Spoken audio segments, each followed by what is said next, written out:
reside. Hands up to the sky, let the bass ignite. Feel the groove surround us, everything's alright. From the foundation heights, quest the truth is our guide. In the vast expanse is where we reside. Hands up to the sky, let the bass ignite. Feel the groove surround us, everything's alright. SNX radio, let the truth ignite. Together we'll shine, bring shadows to light. In this cosmic dance, we're connecting the dots. Tune into the frequency, let's explore the spots. Heavy bass drops with tight beats. Illuminate the shadows, the echo of our call. On this roller we will never fall. Feel the energy rising, can you sense the spark? As we dive deeper into the cosmic arc. Stories of the universe, mysteries unfold. In the heart of SNX, where the truth is gold. Every note we play, every line we write, crafting our legacy, shining ever bright.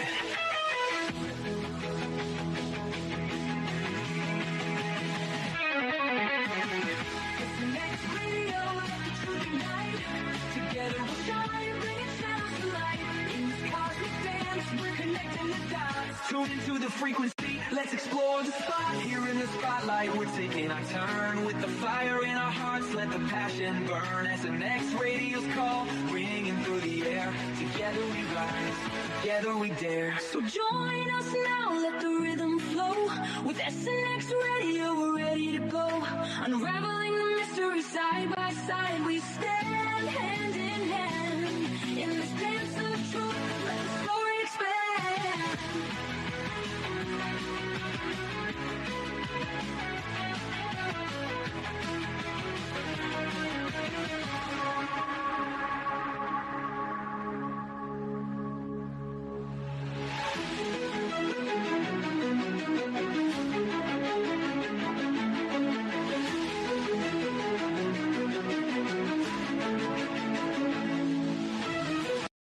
Silence of space, we drift and we roam, finding our place in the vastness we call home. With courage and wonder, we reach for the light, guided by visions that illuminate the night. Mystery cloaked in the vast unknown, truth and discovery seeds we sow. In the starlit wonder, we seek the key to unlock the secrets of our galaxy.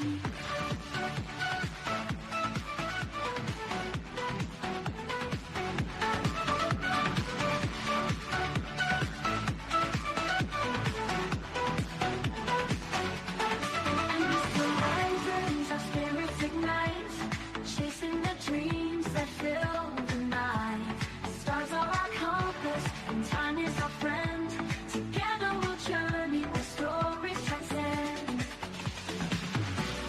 Mystery cloaked in the vast unknown, truth and discovery seeds we sow. In the starlit wonder, we seek the key to unlock the secrets of our galaxy.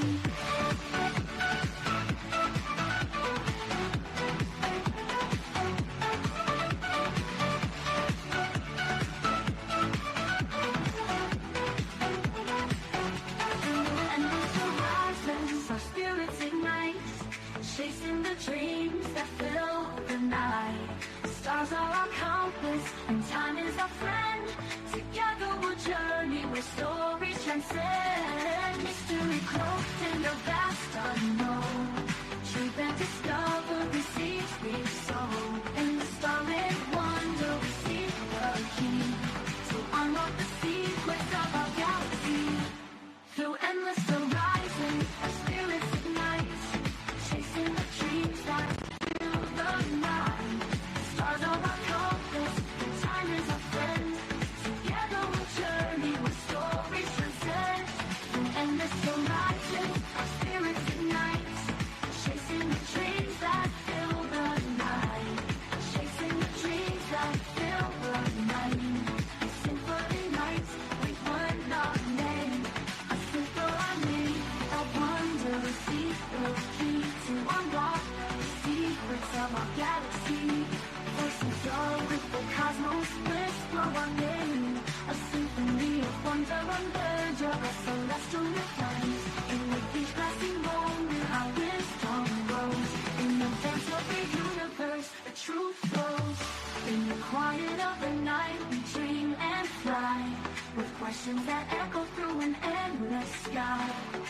bound by the stars. Our story unfolds in the universe. Our destinies are told.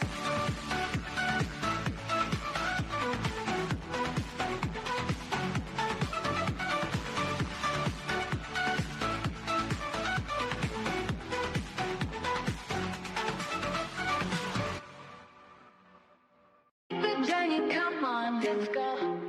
Oh yeah, where the stars and secrets flow. Subnation X radios glow.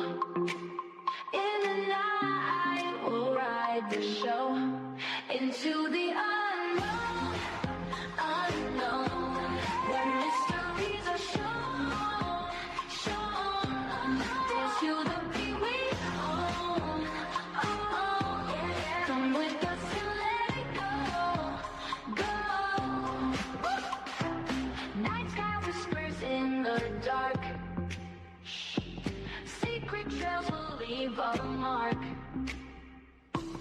Follow close, ignite that spark. We're on a ride, it's just the start. Into the unknown, unknown, where mysteries are shown, shown. Dance to the beat we own, oh, yeah. Come with us and let it go, go. Feel the rhythm, feel the night. Every heartbeat, pure delight. So mysteries come to light. Hold on tight, it's out of sight. Into the unknown, unknown, where mysteries are shown, shown.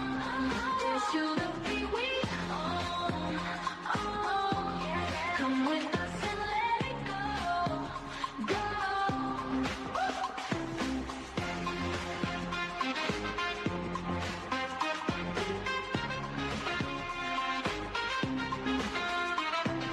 Feel the rhythm, feel the night. Let every heartbeat, pure delight. Mysteries come to light. Hold on tight, it's out of sight, it's out of sight. Into the unknown, unknown, where mysteries are shown, shown. Dance to the beat we own, oh, yeah. Come with us and let it go, go.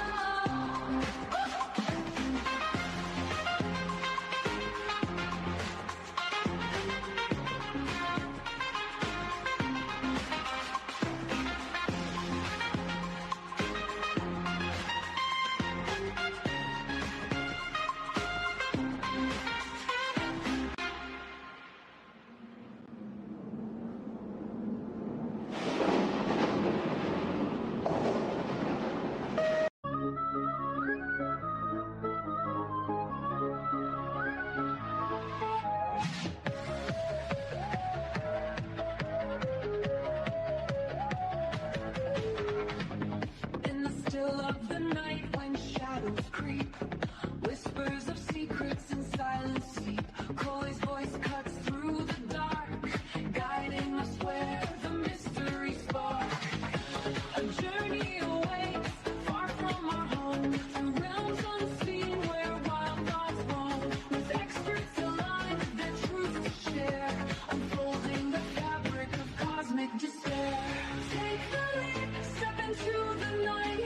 With SNX radio we will ignite a symphony of strange where the bass drops low. Journeying deep where the unknown flows.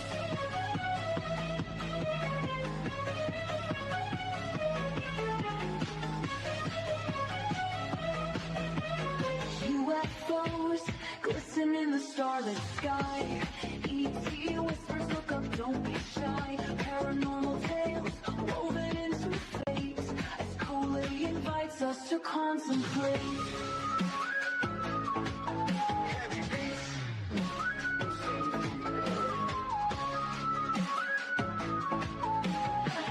Feel that chill when shadows align. Experiences unfold one of a kind. Off-world encounters, truths they must find.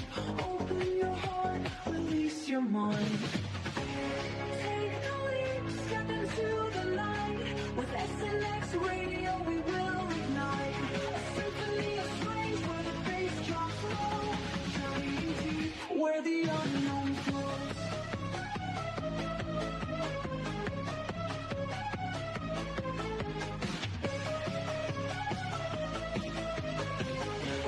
beyond the veil of sight. What secrets kept from our human plight? Coley's conversations stir the thread, an awakening call for the living and the dead.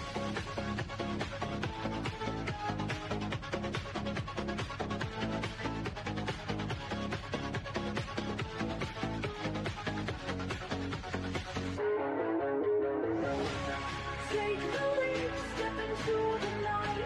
With SNX radio, we will ignite a symphony of strange where the bass drops low. Journey deep where the unknown flows. The echoes fade and the night draws near. The truths you seek become crystal clear. With SNX radio, keep your mind open wide. For in this journey, we all confide.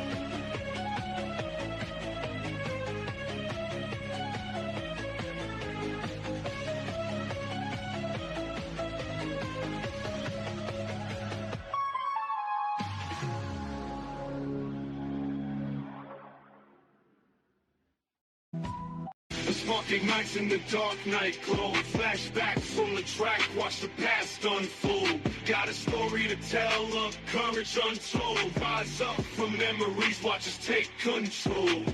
Echoes of yesterday feed our fight. From shadows to light, we'll take flight. In this race, embrace our might. Hold our dreams, got the future in sight. Rise up high, let courage unbind. Erase the past, keep future in mind. Every step forward, no looking behind. We own this moment, leave fear confined.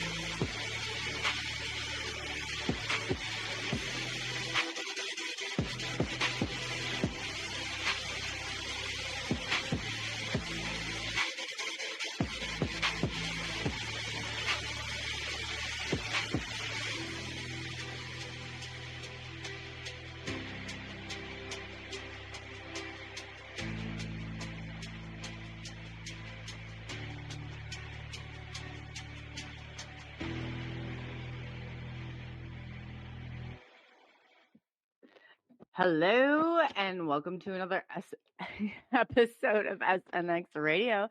I'm Coley and we have Rodney, of course, here tonight. How are you doing, Rodney? Everybody good.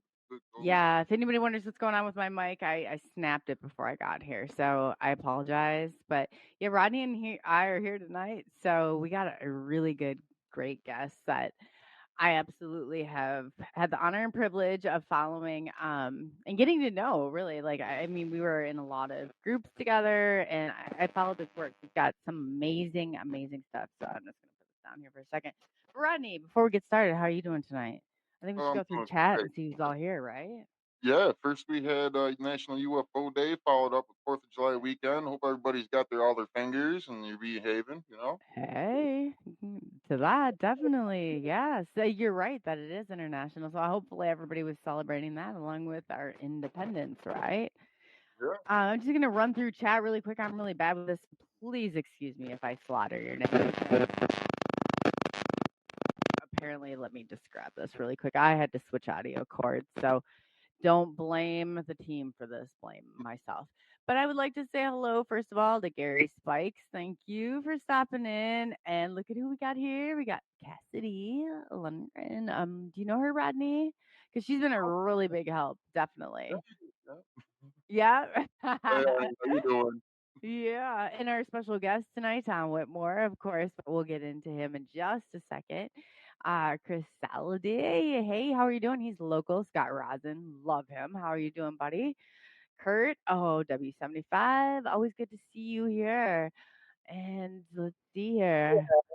Oh boy, we got paranormal ML. Oh, hey Jen, how are you doing? Hey, you guys, if you haven't followed, I'm gonna pull her up right now. Follow Jen. She is absolutely amazing. I've been on her podcast a few times, so she's absolutely amazing at what she does. And let me see if I missed you. I totally apologize. Fred, hey Fred. Oh, Fred remembers Tom really well too. Fred's a MUFON investigator out of Nebraska, and he used to be a part of the same group that I was with Tom. So we had the honor and privilege.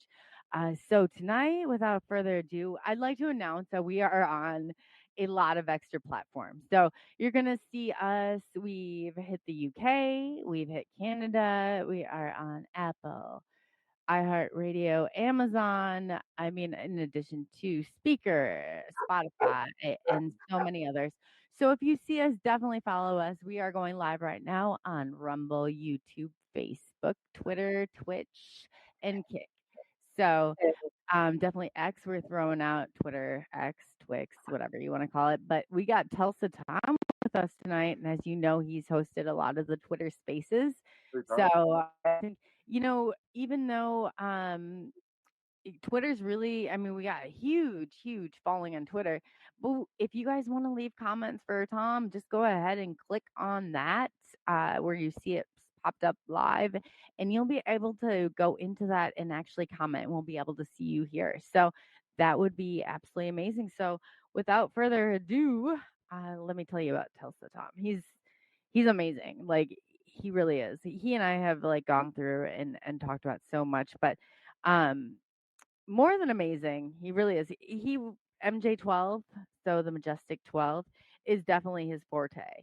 And with that, he the dedication that he had, I saw him move to Washington D.C. I saw him go, and he was like right there in the mix, so he could get all of that stuff. So I included his Tom Whitmore blog.wordpress.com. So if you want any information on that, please do look that up. I included that into the links. Again, that is Tom Whitmore. And that you'll be able to see that, like I said, right in the link. So I think I got some interference here, but I will definitely get that fixed here in a second. That might happen when you're streaming everywhere from here to Andromeda.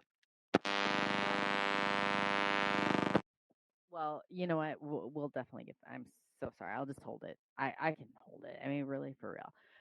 So anyway, tonight we have Tom Whitmore with us. And like I said, he's got the dedication of nobody that I've ever met before in my entire life. So he's going and he is moving to Washington D.C. He's leaving and like he's going right to where it all is to get the information. I've seen him go on, and I mean he's absolutely amazing. He really is. So without further ado, let me give you a little bit of background on Tom here. He's affiliated with MUFON and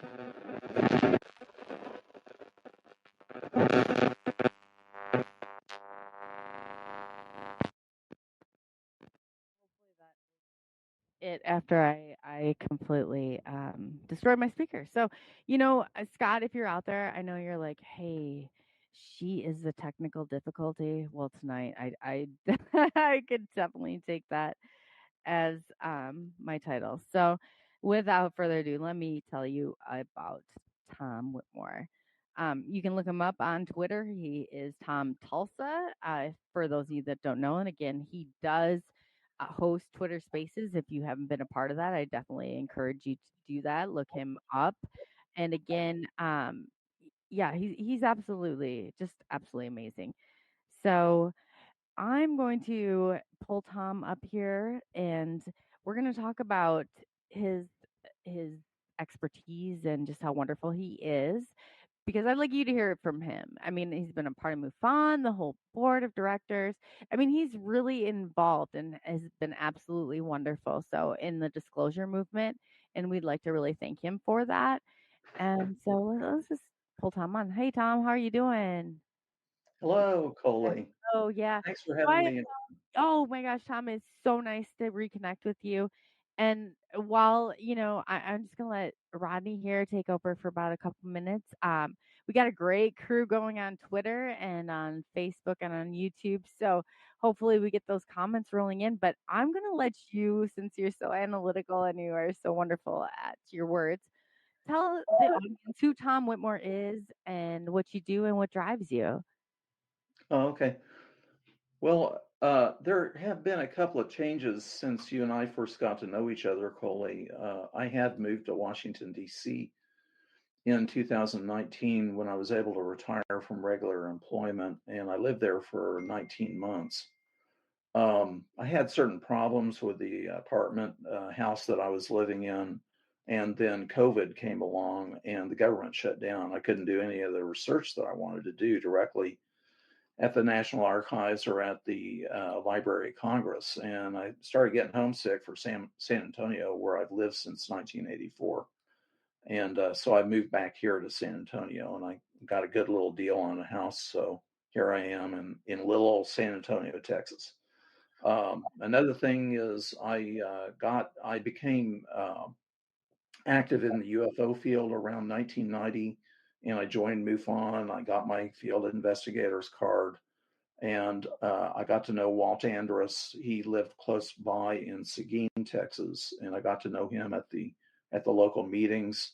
And eventually, he asked me to serve on the board, which I did. That was in the mid '90s, and I was on the MUFON board until a couple of years ago. I'm not on the MUFON board anymore, but I have friends there, and besides, I need to devote my time to my book writing project. I research and write.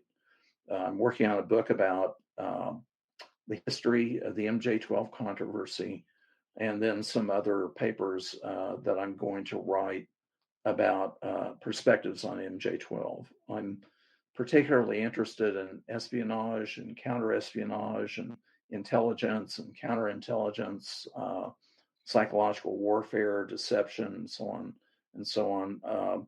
So I do outside reading on that. I get up every morning and I read my little books. I've got several books that I read, and I keep my fans, which aren't very many, but my fans on my blog site updated most every week of what I've been reading and what I'm completing and what I'm still working on. So that's where I'm at right now. I try to be as disciplined as I can. I work 4 hours a day, 6 days a week on my projects. I live by myself. Unfortunately, my wife died back in 2017. My daughter's moved away. She lives in another city. So I'm here by my little old self. So I have to take care of everything and run all my own errands and do all that. So, but I can get in 4 or 5 hours of solid work. I time myself. I don't just say, okay, I'm working from 8 a.m. to 12, and that's my 4 hours of work. No, I actually do 4 actual hours of work, and I time it. So that helps me keep on track. And I research and write. The thing about doing research is one thing leads to another. And, you start thinking, well, I'm ready to write this chapter. I'm ready to write this section. And then you run across something that you just want to do further research on. There are some things that are very important in research as I see it in research and writing. One of them is dates, a timeline, because it's very important to have a timeline in the information that you're discussing. Because if you don't have an accurate timeline, you can't put things in the proper order or sequence of what happened. So that's one thing that I do spend a lot of time on. I have a very, very detailed timeline of the history of the MJ12 affair that goes mostly from 1979, really up to up through the early 90s. I'm going to update it later, and I work out of that timeline in building the first couple of chapters, and I'm working on the third chapter of my book right now, and I'm getting ready to write. I've written most of the text. It will, of course, it will need a rewrite, but I'm getting ready to write, finish the narrative and form the chapter. Now, a real chore in all of this is assembling the footnote or the endnotes and linking with the text. So, okay, now I get some feedback there. I'm hearing an echo. Yeah, I heard that. Let me see if I can take care of that in the back end. But please keep going, Tom. That's awesome. I'm so glad that you're writing a book because I think nobody would be better at this than you. I mean, the amount of details and how analytical you are. This is perfect. So go ahead. Yeah, just keep going. I'll go ahead and take care of that. Yeah, and doing the end notes is a real it's a real tedious business, and I think there have been too many UFO books written that don't have proper documentation or referencing or end notes and all that. Now, some of them do. Richard Dolan's a good example. He has extensive end notes in his work, and some of the more conservative UFO researchers like Michael Swords and Barry Greenwood and them. They're very good at supporting their work. So I want to do that. I think that the UFO field needs whatever credibility we can provide. And so I'm going that extra mile to be to fact check my work to the extent that I can, and support it with proper referencing and documentation. Now, that doesn't mean I won't make any errors. Authors do make errors, and one of the things that you have to do when you write an introduction or the acknowledgments is that you have to take responsibility for your work and admit that you're responsible for any errors in the book. Now, the good thing is I don't have a book contract, not yet, and I don't want one right now because I don't want to have to work under a deadline. And it's open-ended, and it's probably taking longer than it should, but at least this way, I'm not under pressure, to complete the work against a deadline and possibly, cut corners and skip things and not check things properly. That's so true. And I thank you so much for bringing that credibility, because we definitely need that in this community. That we really do, because we have a lot of things that aren't so well explained, maybe by terms or by evidence here. So any evidence that you can bring in here and bring that solid. I've seen you go though, Tom. I'm not sure if I should mention the individual, but I've seen you strategically go and get this information before, and you're brilliant at how you do it. And you've got such tact and such a wonderful way of doing it, but you're good. You are good at what you do. Definitely. Thank you. I like you too. I know. Oh gosh, Tom and I go way back. So we're back in the very beginning. Tom got to see all this stuff in the motion. So yeah, no, but I've seen, and he's gone to get those details. He's gone to definite extremes, which I have also. So I if you can appreciate that in this community, like there's nothing more that I can say. That we do need people that are credible. We do need this evidence, and we do need people like Tom. So if you aren't, Tom said he has little, I can't even believe that, Tom. We need to get everybody over to Tom's blog, because he's definitely, I mean, you could save yourself so much time and energy if you just go through and read his work. It's brilliant. He's an absolutely, like, he articulates well. He's a brilliant writer, and he's just a great person altogether. So thank you, Tom. I appreciate all the hours that you put in to do this, because I've seen and I watched you go out to DC. I remember when the old COVID hit and you came back, but man, I mean, you went right out to where it all was in the libraries. I remember. Oh, I loved it. I had a blast. I Yes. just, getting on the metro, and riding downtown and changing the metro, going over there and going over to the Library of Congress. It was just a blast. I loved it. That was awesome. And your check is in the mail, Coley. I love it. So why don't you tell us, that for those of us who don't know, well, I know, sorry, Rodney knows, but for those of our listeners that don't know who the Majestic 12 is, have you identified all 12 of them yet? Okay, the Majestic 12 is an alleged, purported group of people that were in a committee basically to study the Roswell case, the alleged purported recovery of the Roswell craft and its occupants, of which, if true, one of them may have survived until 1952. And if you think about it, if the government people had recovered a UFO and there were these little alien beings Wouldn't you think they'd probably freak out?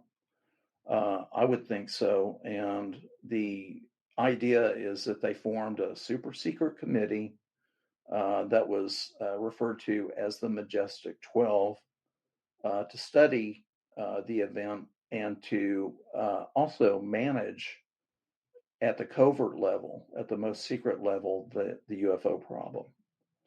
Now, the reason why we know about the MJ12 term is because during the 1980s, there was a program going on that was being run out of the Defense Department to probably, most likely, disinform certain UFO researchers, very possibly to try to stir up trouble with the UFO community and get it all confused. And that's how we learned about this term, the MJ12, the Majestic 12. And a set of documents started appearing. The first one was what's called the Aquarius Telex, and that was given to Bill Moore, who was a researcher working with AFOSI as an informant, and it mentioned MJ12 in that paper. The next one was what I now call the Carter briefing document, and that was shown to Linda Howe on Kirtland Air Force Base under the auspices of Richard Doty and presumably AFOSI.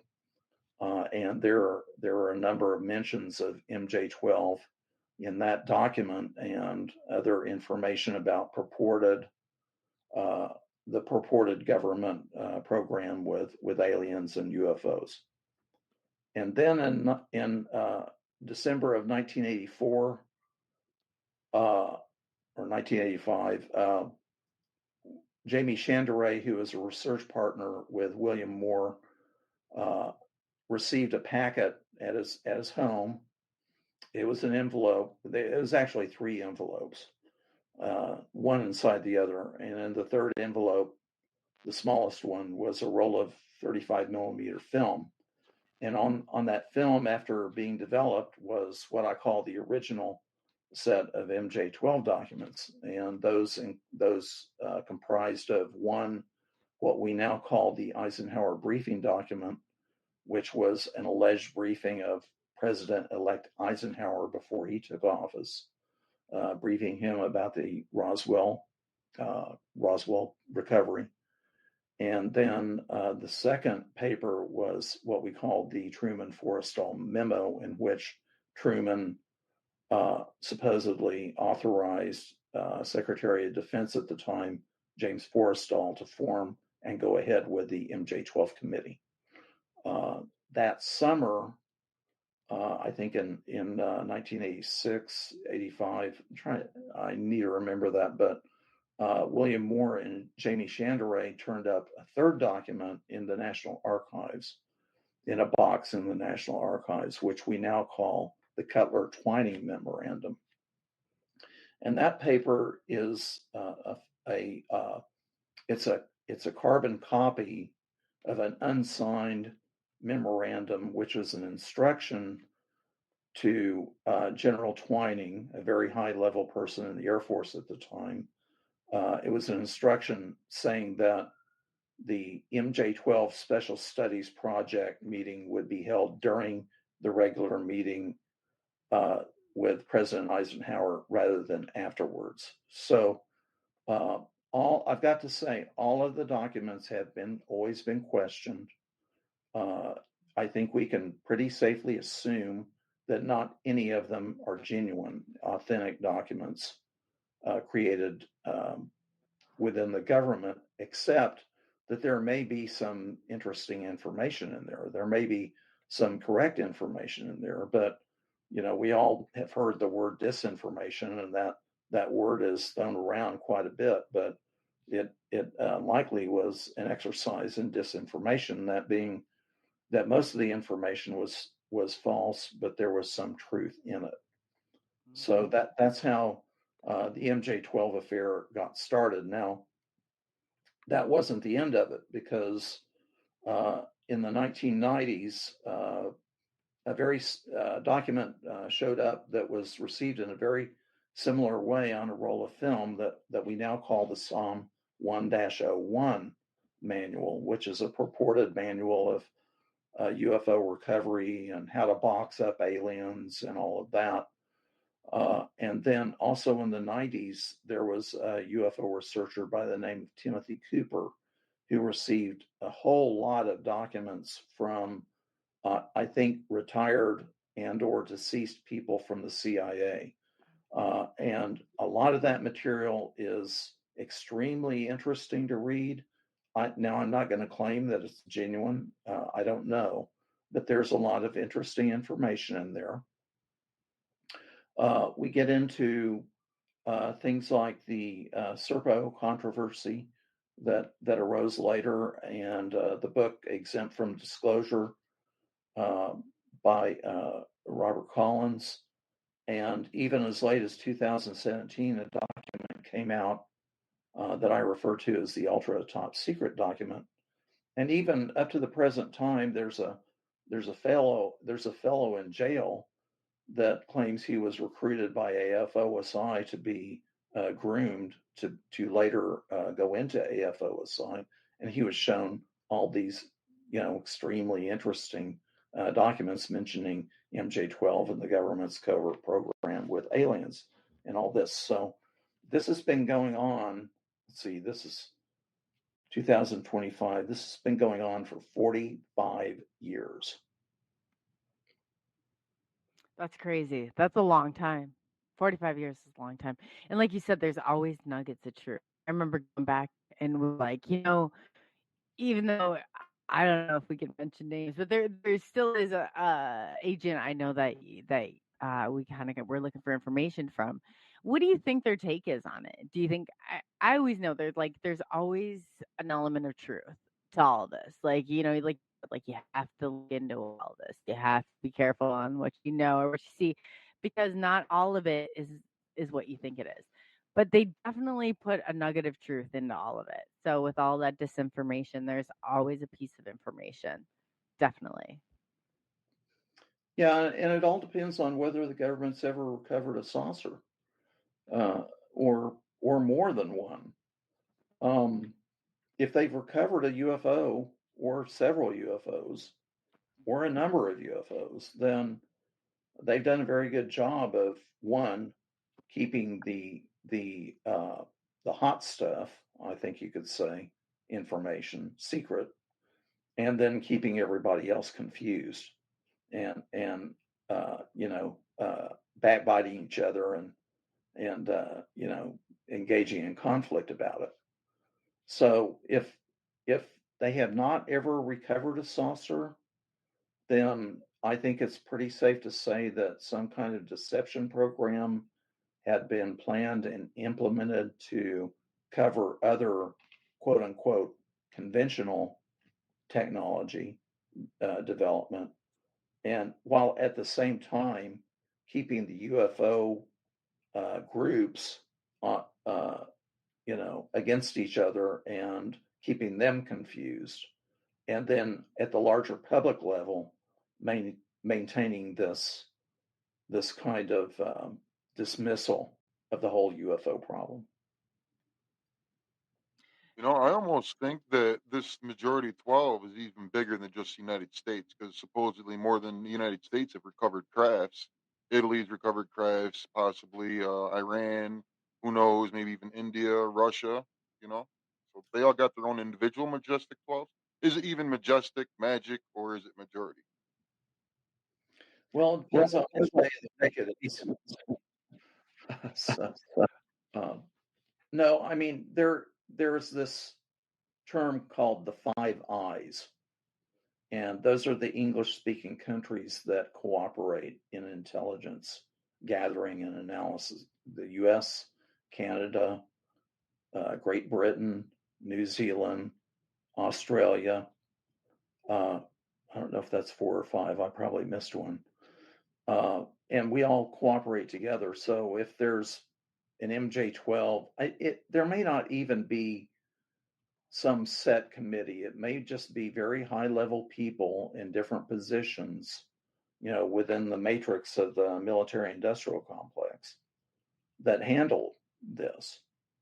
And maybe the whole notion of MJ12 is to get people to think that there's one single committee that handles everything, when in actuality that isn't the case at all. And in the government, committees are constantly being formed and changed, and people go in and out and they move around, and some people are included in the committee. They serve on a while and they serve for a while and they go away. Other people come in. So it's just hard to tell what the real situation is. That's amazing. So, do you think that there's anybody still alive today that has some of this information, or do you think the MJ12? I guess that says a lot from when I was talking to you the last time. Do you think the MJ12 they're all deceased by now, or do you think there's any still living, or?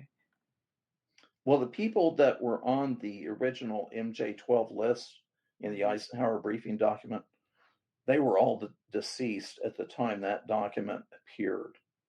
And interestingly, the last person to die before the document was sent had only died like 2 months before. Oh, wow. So whoever perpetrated the Eisenhower briefing document, which has the list of the 12 members of MJ12, they did that. They didn't send that until all the people on that list were deceased. Okay. Yeah, I figured that. So, did they replace some of them, or did they just go with the MJ12 and that was it, and they flipped it over to a new government project, or do you think that they started to? What's your take on that? Well, they haven't asked me to work as a consultant to the committee, so I'm not, privy to that information. Of course not, right? Like I said, well, even on the Eisenhower briefing document, it states that Secretary Forrestal had died. He unfortunately fell from a window in the hospital to the ground, and he died from. Oh, yeah, I bet, yeah. Oh, And I bet that's some weird he one. was replaced by the current head of the CIA at the time that had replaced Hillenkoetter. So he was replaced by Walter Bedell Smith. Now that's what the document says. Okay. Now it's like anything else in life. People die or people go away and they don't want to work on that anymore, and they get replaced. But if you keep your ear to the ground and you listen to kind of the rumors of what's being said on the street, if MJ12 or something like it does exist, they're extremely selective in anyone that they allow to get anywhere near. And you don't volunteer to work for them. You have to be asked, and they don't ask someone unless you have something that they need that you can offer.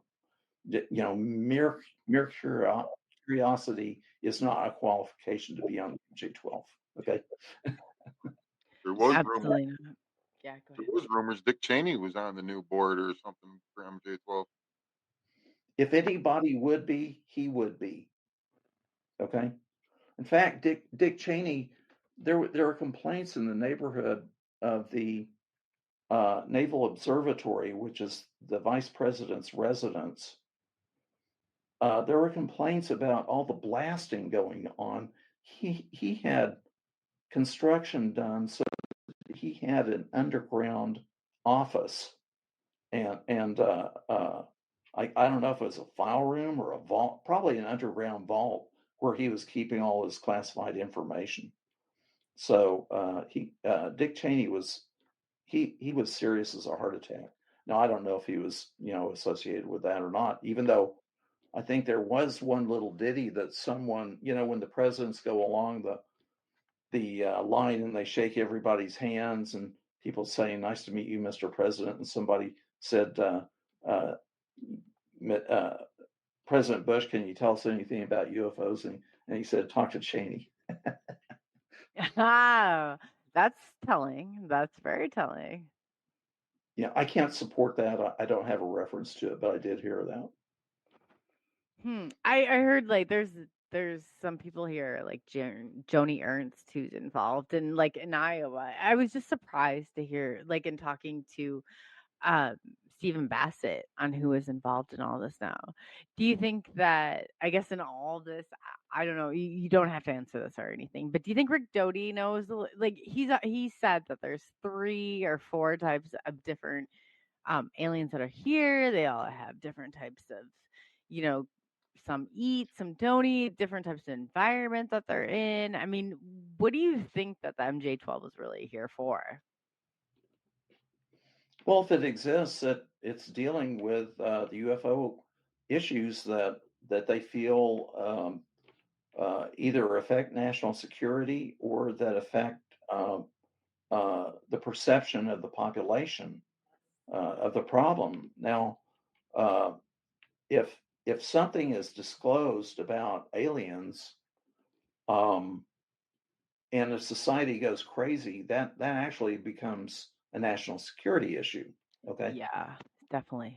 and if the government, if the president or the secretary of defense held a news conference and they had photographs and of the aliens and the ships and all that, and they told us the truth about that, I think a lot of people would be going, "Am I going to get abducted too?"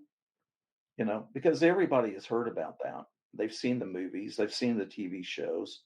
A lot of them have read the literature. A lot of people have had experiences like that, and they talk. So there's a concern about how society would react if the truth be told, assuming that truth is the truth to be told. So, maybe they just figure it's better to just keep a lid on it and keep people guessing.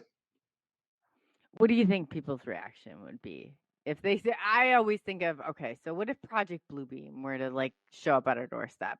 And Aggie Noss has asked us this a few times. What would you guys do? I said I would run back in my house and I would call everybody I know and told them not to fall for what was about to happen. So, what's your total take on what they're doing? Do you think this is all about control? Do you think this is all about what do you see the the MJ12 their whole purpose of doing? And have you identified all 12 of them? Well, there were the 12 people on the Eisenhower briefing document, and over the years, different names have been suggested, but that doesn't prove anything, and it certainly doesn't create a solid roster of people that we can say they're an MJ12. Now, there are some people that would be logical persons to be involved in that, but they may not be people that we know about. They could be below a certain level that are obvious, like the director of the NSA and the director of the DIA and the director of the CIA. Those are the first people that we think of. Well, they'd know everything, but it may be people at a slightly lower level that handle that, and then the higher ups are only informed if they feel like somebody needs to know something. And there's the principle of plausible deniability, and there's always been a lot of speculation as to whether the presidents are informed, are they read in, are they briefed. In some ways, it's better if they're not, and they can truthfully say, "I don't know anything about it." Okay, and that keeps them out of trouble. And then other times they throw broad hints, like even President Obama threw a couple of hints out there. But it's very important for the president, in particular, to maintain plausible deniability, and they find ways to deny it without lying. Okay, but I do think that based on the study that I've done about the UFO problem since World War II, that the government has had a long-term policy of what I call denial and deception. And they've been very successful in ridiculing the notion of UFOs and ridiculing people that report UFOs, while at the same time maintaining very close control over any information that is gained, particularly at the military level. So I think, and it's my opinion, that we're dealing with a program of denial and deception. You don't have to be a genius to see the way that the Pentagon is acting now when we have congressional people requesting and demanding more information from the Pentagon. And we've seen some real shenanigans going on there. And it's going on in real time. We can see it right in front of us. And that's what I think they're going to do. They are not going to release any information unless they're absolutely forced to. Well, then that means if there's nothing to see and everybody's delusional, there's millions of delusional people. You know what I mean? And we got a real mental health problem on that end. I mean, I'm an experience myself, and there's too much overwhelming evidence that they can't deny it. I mean, they can publicly deny it all they want. Really can't. It's about as far as they're going to get. Well, and that's that's true, Rodney. But people get shot. Poor little innocent children get shot at schools, and innocent people get shot at malls, and we still have huge numbers of guns being manufactured and bought. Things keep going on, even though, at least on the face of it, it doesn't make any sense. I guess I keep thinking problem, reaction, solution. People need to understand the government just, all this information and everything that has been or will be planned, I should say, has all strategically.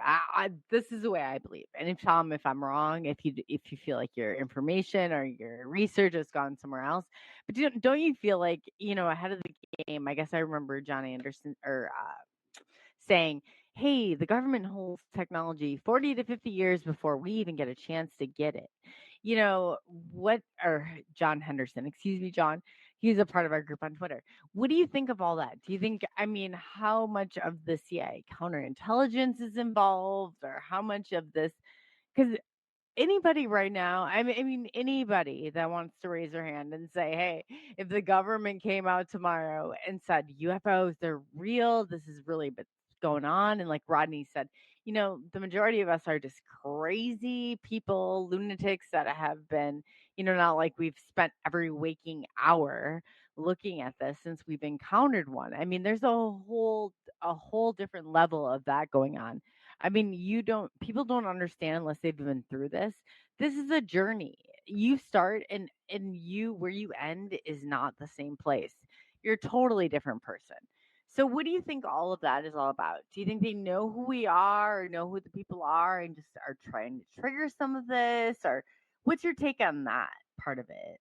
Because Rodney made a good point. Like, how many of us could be really eligible to enter that loony bin here at any moment, talking about our truths or talking about what happened to us, like during that?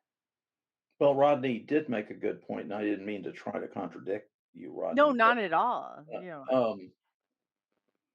Fundamentally, there have been far too many reports of sightings and abductions and various and sundry experiences to dismiss all of it as not representing anything. Okay. The agencies within the executive branch, the Defense Intelligence Agency, the CIA, so on and so forth, they collect whatever information, data, and documents that they want to. They can also destroy it. Okay. Now, the government is a huge operation. The American government is huge. They collect so much material that storage becomes a problem. So they end up prioritizing, okay, is this important? We've got to get these files somewhere, and we don't have a budget to build a new building. Just destroy it. Also, there's been a practice in the Air Force that okay, they pick up a bogey, an unknown on radar, or in some other with some other uh, sensitive instrumentation, and they've got the mechanical or electrical or electronic uh, storage of that, but then so that was a UFO, and then they erase it. Okay, they're probably doing that too. Now, I've been told by someone that I respect and that is very well known in the UFO community, I won't say who it is, but I've been told that a certain government agency destroyed a whole lot of UFO files. Okay. And it wasn't just because they got up one morning and felt like destroying the files. It was because of a configuration of political issues that they did that. Okay. Are you talking about Project Blue Book? Or are you talking No. about that J12? Okay. I'm talking about files that on UFOs that a certain agency has or had. Okay. Mm-hmm. Now, for anything important that the government needs society to be on board with, they have to build cooperation. There's a book that was written by a very famous intellectual. It's called Manufacturing Consent. And so if we're going to go to a war in Iran or Iraq or Afghanistan, all these elements are lined up to get the population to accept and even enthusiastically engage in this policy, in this program. So and it's the same thing with UFOs, except it's on the negative side. It's managed. I think it's managed in such a way that the population doesn't get too uppity about it, and Oh, people so get true. very far with it. Okay. Mm-hmm. Now look at the Congress people. How have they been treated? Oh, well, you're not cleared. You're not cleared to see this information, and they stonewall. Okay, they're stonewalling over there. Now maybe some of the congressional people has seen some things. There's the so-called Gang of Eight, the congressional leaders and the intelligence committees and all that. They may have seen a few little things, but they're told that on the understanding that they won't disclose anything. Okay, that's the only reason they get into that position is that they're trusted by the powers that be within the Congress. So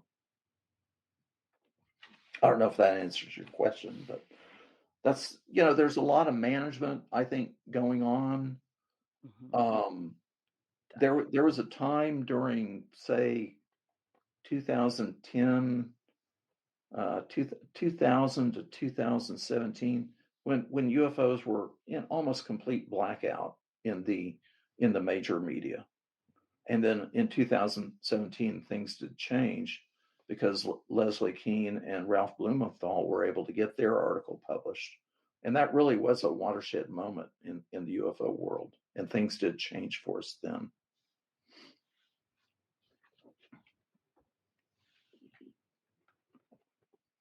That's so true. Like during these times or whatever, do you think that, I guess the government, what do you think that they're, because, you got the task force that's coming out, you got this MJ12, you got CIA counterintelligence. I know they're trying to, maintain the control of the narrative, but what else are you seeing in here? Like, what do you think that people are going to go berserko if they say, hey, aliens are real, or if Project Blue Beam shows up at your doorstep next week? Are you gonna freak out? What do you think the people are gonna do? You think that's just a bunch of like BS, or do you think that's really the reason behind all this? Because I see people on Facebook and they're like, oh, if an alien abduction comes, I'm jumping on. It's like the majority of the people, I think, have a little bit of a grasp on it, but I just don't understand why the government is so important. Like, why the government disclosure is so important. Well, first of all, I heard about Project Bluebeam way back in the 1990s. So when people talk about Project Bluebeam, I don't get too excited about that. Okay. There are people, Elizondo has said this and other people have said it, but there are military people and intelligence people in the US government that think that the aliens are demons and that we shouldn't have anything to do with it. Okay. That's one aspect. Now you're going to have some people in society that are going to think that aliens are demons as well. So that's an issue. Maybe we can look at other societies, other religions, as to how they would react. I have a feeling that the Hindu and the Buddhist religions would. Now I'm no expert, but I just think that they probably could handle it. I'm not sure about Islam. That's an open question to me, how they would accept or not accept UFO reality. Now they do believe in the jinn, and those are the little spirits that get involved with their neck of the woods.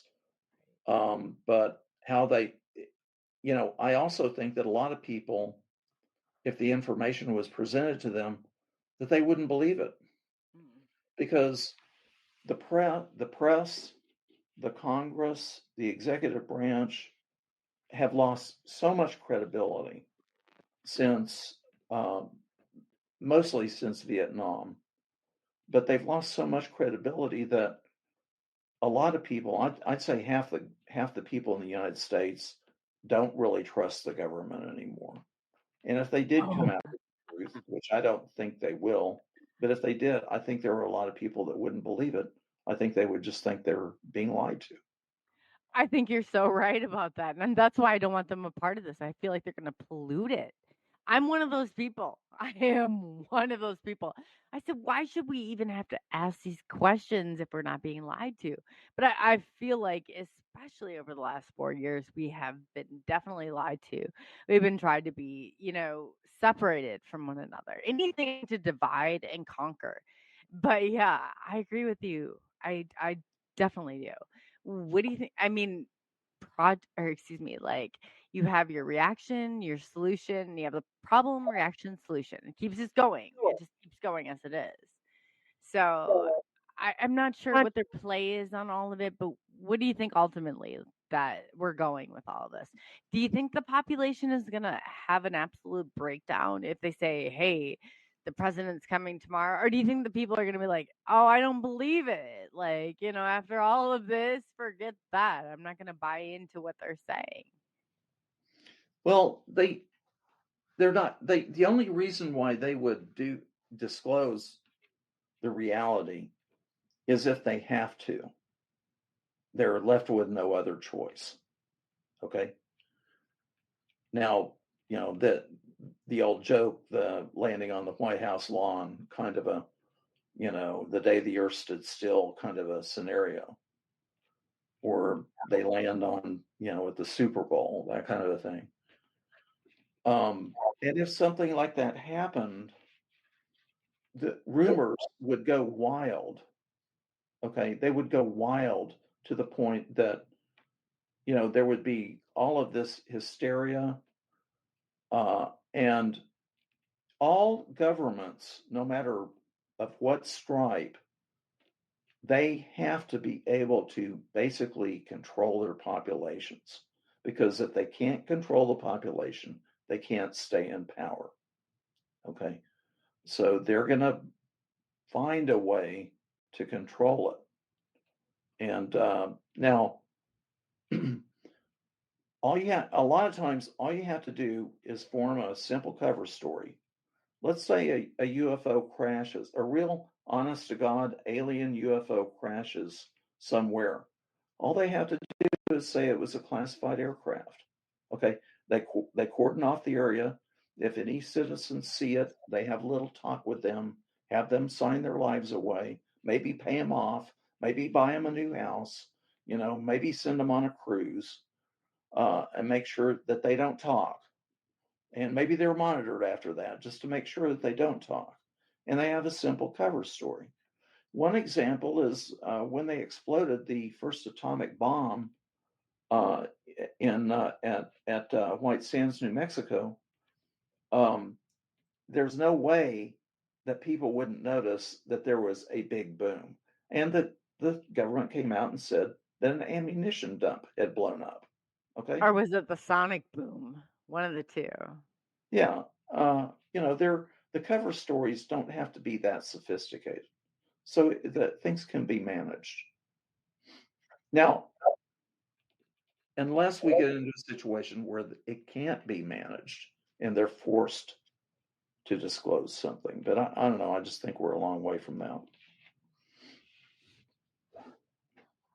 I definitely do too. People are like, "Oh, disclosure," and I love Stephen Bassett to death, but he believes that this is the closest we've ever come, and it could be. I mean, they could be like they could drop something on us, but I definitely by no means think it's going to be the truth.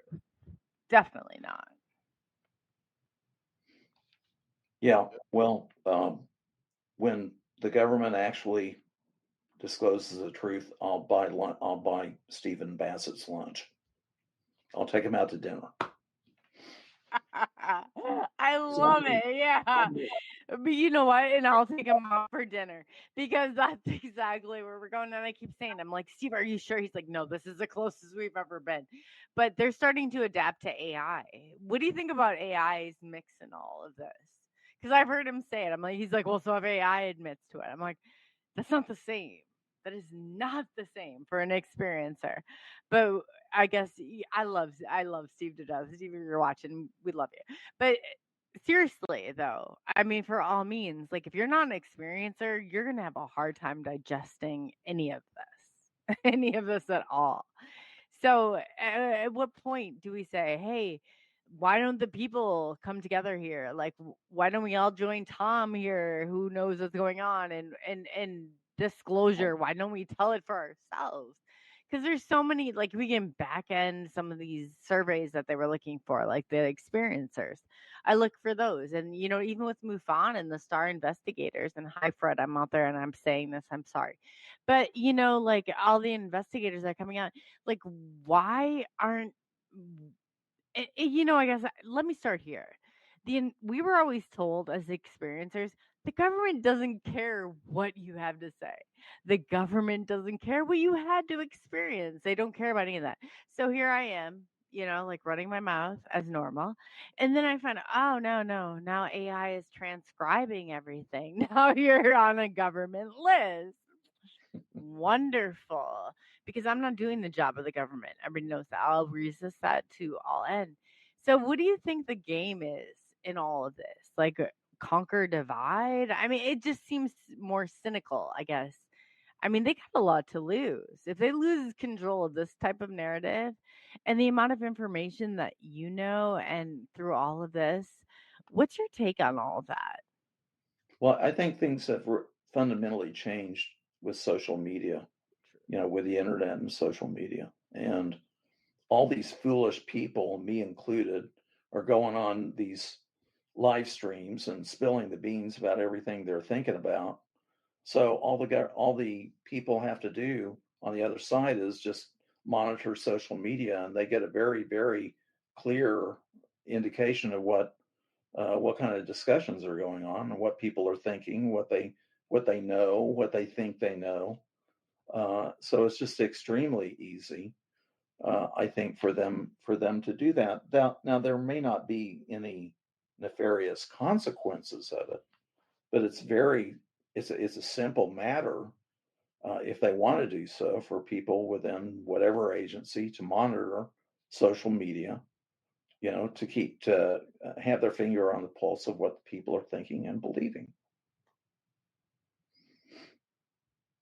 And they see what happened in the 1980s was several UFO people were recruited to act as informers to AFOSI, the Air Force Office of Special Investigations. Now, why they were recruited, I can think of several reasons, but there were people that were going back to AFOSI and telling them what this particular individual was studying or researching or investigating, what was being discussed at UFO convention or in UFO board meeting or something, and this information was coming back to them. Now, I was just going back through one of Jacques Vallée's his book Revelations, and it was something to me that was rather chilling, and that was that AFOSI had been recruiting informers so that they could construct profiles of UFO researchers and UFO groups. Okay. Now, why would you do that? You do that because that way you understand whatever weaknesses that person has. And by understanding a person's weaknesses, you can then, manipulate that person or that group. The thing is, and this just doesn't apply to UFOs. Anytime an individual or a group believes something so intensely, that opens them to manipulation. Okay, because the adversary can fashion information in such a way to turn it back on them so that they are being manipulated. That happened after the Bolsheviks took power in 1917. They had this operation, and they had white Russians that had left Russia. A lot of them were in Paris, a lot of them were in Europe, some of them were in the United States. And they had a whole program to lure them back into Russia so that they could basically torture and kill them. And it's because these people wanted to believe certain things. And it's only natural that when people want to believe certain things, that those beliefs can be turned back on them. The same thing was done in Vietnam. I've been reading a fascinating book about the covert war against North Vietnam, and the CIA and the military figured out that North Vietnam was so tightly controlled that they couldn't start any kind of insurgency or resistance movement there.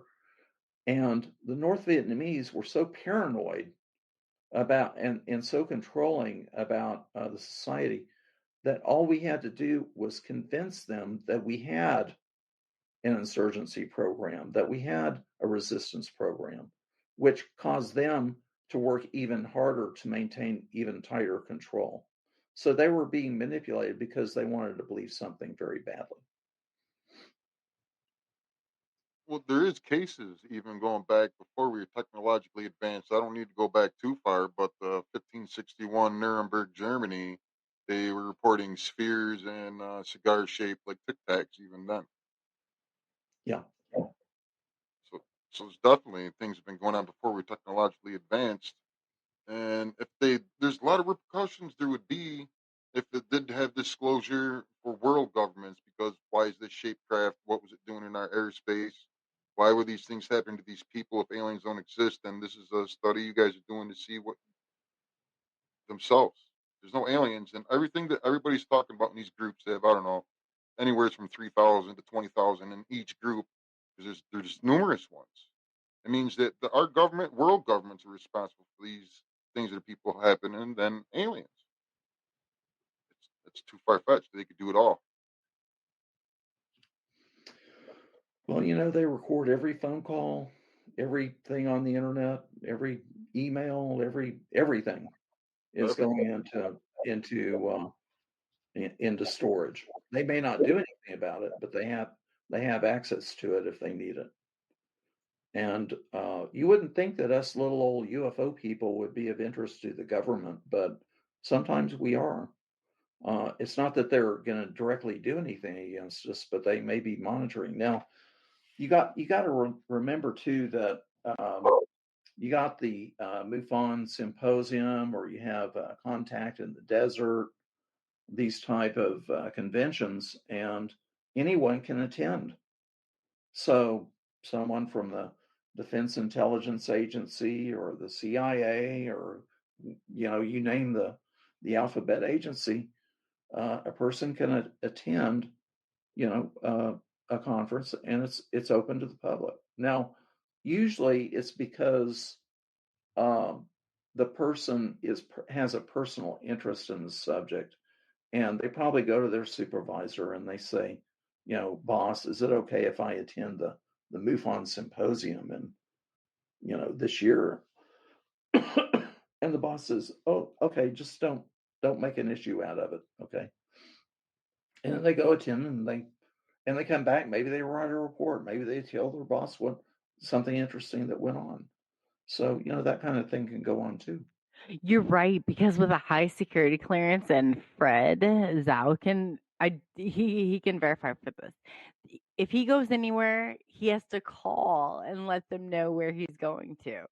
So that makes perfect sense on how they keep, especially with our high clearance, people. But definitely, wow, that just kind of clicked for me. So keep going. Yeah, definitely. Okay, so I'm here to answer any questions that you have, or anyone in the audience has. It seems like our audience is really relating to you and what you're saying, and they're looking towards it. A lot of people are like, "Hey, what do we do now?" You got Operation Paperclip, so we brought these people over from, the Nazis. Like, they're looking to you as the expert on what should we do if our government comes out tomorrow and says, "Hey, these guys exist." Oh, hi, who's with you, Rodney? Who is Hi, that? my dad stopped by to see if any Oh, just hi, Dad. How are you? Welcome. This is how you Rodney's guys haven't talked dad. about the share Yeah, that experience. that's amazing. Hi, Rodney's dad. You're on air. You got about 300,000 people watching you live. So that's awesome. Yeah, but what should we do? And what you're saying too is like sometimes they follow the experiencers. And I was told by Stephen Bassett, yes, they do. They don't necessarily follow the phenomenon. They follow the people who follow the phenomenon. So the people who are so called on these like government lists, what should we do, Tom? Like, what's the next step here? How do how do we like maintain control of all of this and the narrative? Because it's a part of my life. I know it's a part of Rodney's life. I know it's a part of many others who are watching this. Like, what do we do? Do you think, hey, let's follow on? I mean, what is your advice for other people? Well, my advice in general is that I would encourage everyone to read the UFO history literature. Okay. A lot of it is cheap. You can buy it at the bookstore, get it off of Amazon.com. A lot of books are available on archive.org. You can go in and read them on your computer. There are plenty of books that outline the history of UFOs since World War II that are pretty good. And now that doesn't mean that every single one of them is perfect, but you kind of have to do a lot of reading and a lot of study, and then you kind of form your own assessment of your own assessment of the situation, and that's what I've done. Now, there are some things that go on in the UFO community that require, in my opinion, caution. One of them is people come out and they make claims. I'm a member of MJ12, or I saw a UFO crash, and all this. Can they support their claim? Okay. Do they have other people that will go public and support what they're saying? Do they have any documentation to support what they're saying? Do they have any supporting evidence? Now, I'm not saying you shouldn't listen to any of that, but you need to discount it when a claim is made and there's no supporting evidence for it. Okay, so let's not get all excited and lose sleep and throw, sling mud at each other over something So true. Yeah. that we don't even have any supporting evidence for. Okay. Now, another thing that I see going on is, and I do, you mentioned that I've been on Twitter Spaces. If I'm out walking around or driving or something, I'll listen in on a Twitter Space or two. There's way too much high school type stuff going on, like so and so X doesn't like Y, and Y doesn't like Z, and C blocked A, and A blocked C, and it's just high school kind of stuff. People enjoying drama and just generally misbehaving. And there's true. not near enough real people. I mean, if nothing else, just read UFO books. You'll learn something. I realize that UFO programs, TV programs, and movies are entertaining, and that's fine. There's nothing wrong with that. But, I just encourage people to try to do a little bit of serious reading and study. I think that would help. That is so true. That is so true. Like, if you have any questions, like, reach out to people. Like, don't just assume, because assuming is, as my mother said, makes an ass out of you and me. Like, it's not that. Definitely, it's not what it is, and they're gonna try and make everybody look like cuckoo wacko. Oh, there's another I don't know how many times I've been called a conspiracy theorist over this, but this is my life. It's like, this is my life. This is my reality. I didn't ask for it, but it came and it showed up on my doorstep. So I protect it. It's like I want to protect all of this with everything that I have. So where do you think that, like a good line to meet in the middle? I see people, like you said, you're like, oh no, that's great. Like, UFOs are coming. I need a vacation. Well, that's one way of looking at it. But another way of looking at it is like, okay, you're here and you're going to go through the experience that many of us have had. And it's not easy to go through that experience. It's not. It definitely is not. Mm-hmm. Well, and I'm not an experiencer, and I can't speak to that, except that unfortunately there is not the kind of medical and psychological infrastructure to help people that have had experiences that they are trying to cope with. Okay. And in the 90s, I was getting involved in the UFO business with MUFON, and we were very concerned about sending abductees to psychologists, because at the time, the big thing with the psychological community was that if you had any kind of mental issue, any kind of trauma, it was because you were sexually abused as a child. So true. So true.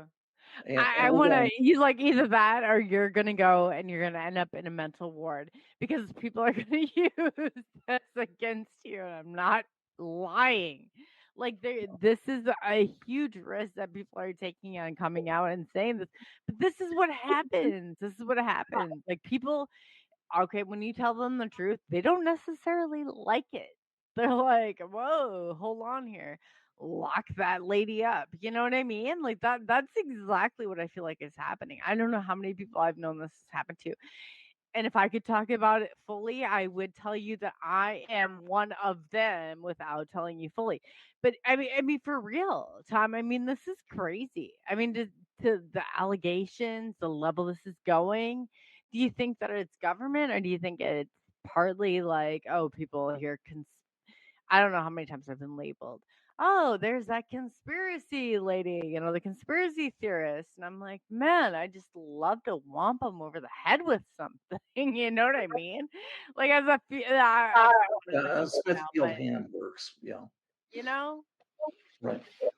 Well, and I don't know what the answer is, because the infrastructure, given the really very large number of people that have had some kind of an experience or another, there is no infrastructure to deal with it.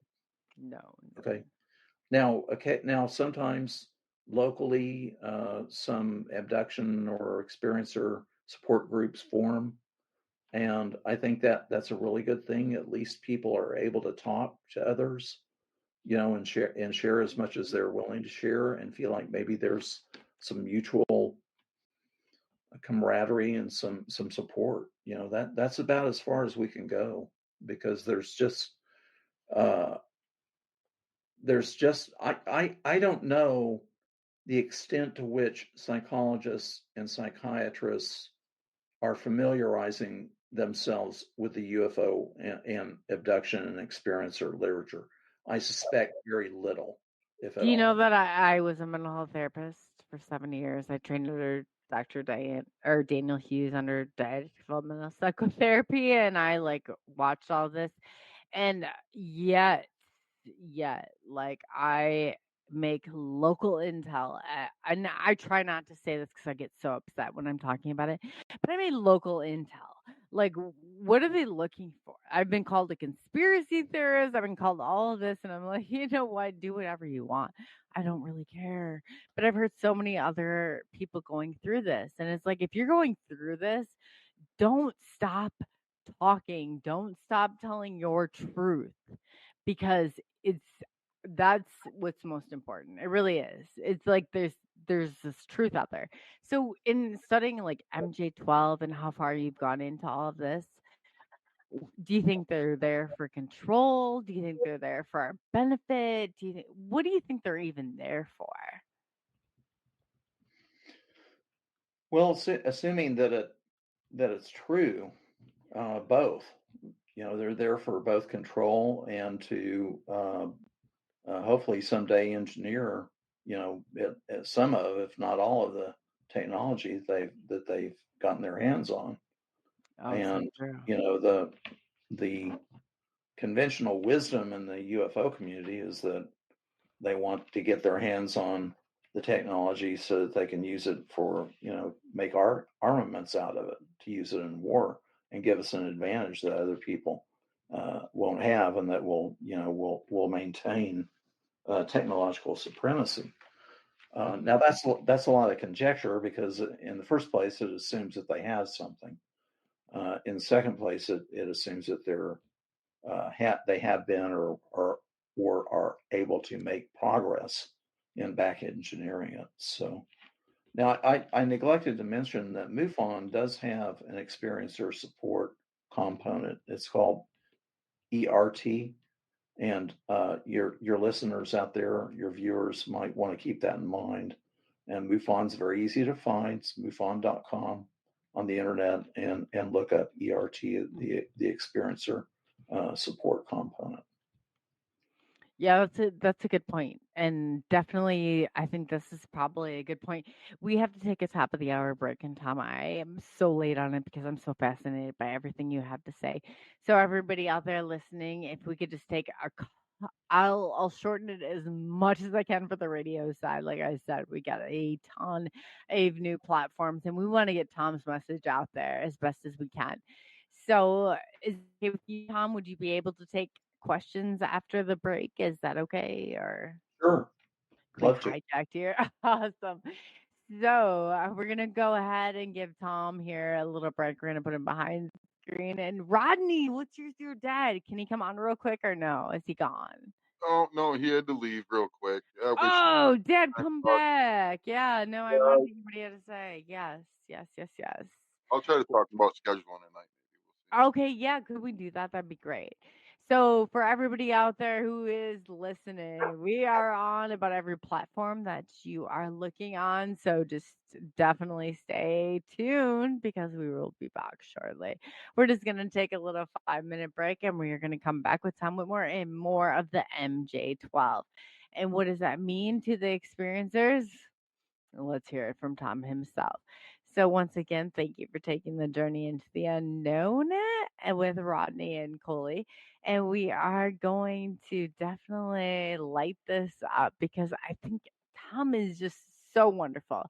And if you have any questions, like I said, put them in all caps, and like you've heard so many people in the chat, like Scott Rosin, love you, Scott. We're gonna go ahead and put those in all chat so we can get those questions answered for you by one of our experts. So again, thank you for taking the journey into the unknown. We'll be back.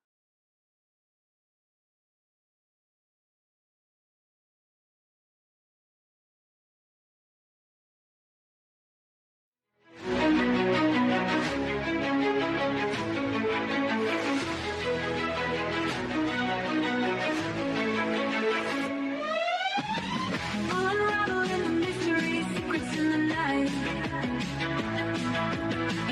We travel through the cosmos, ready for the flight. Together we'll shine, casting shadows aside. In the heart of the rhythm where our dreams collide. Join the submission, next quest, the truth is our guide. In the vast expanse, it's where we reside. Hands up to the sky, let the bass ignite. Feel the grooves around us, everything's alright. From the combination heights, quest, the truth is our guide. In the vast expanse, it's where we reside. Hands up to the sky, let the bass ignite. Feel the grooves surround us, everything's alright. SNX radio, let the truth ignite. Together we'll shine, bringing shadows to light. In this cosmic dance, we're connecting the dots. Tune into the frequency, let's explore the spots. Heavy bass drops with tight beats. Illuminate the shadows, the echo of our call.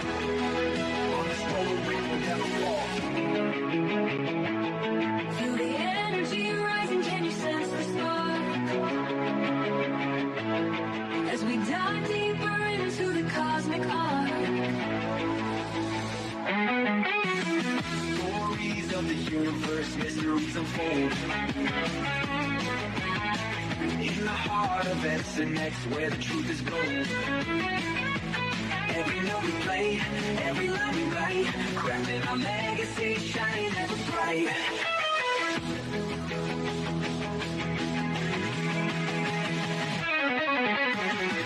SNX radio, let the truth ignite. Together we'll shine, bringing shadows to light. In this cosmic dance, we're connecting the dots. Tune into the frequency, let's explore the spot. Here in the spotlight, we're taking our turn. With the fire in our hearts, let the passion burn. SNX radio's call, ringing through the air. Together we rise, together we dare. So join us now, let the rhythm flow. With SNX radio, we're ready to go.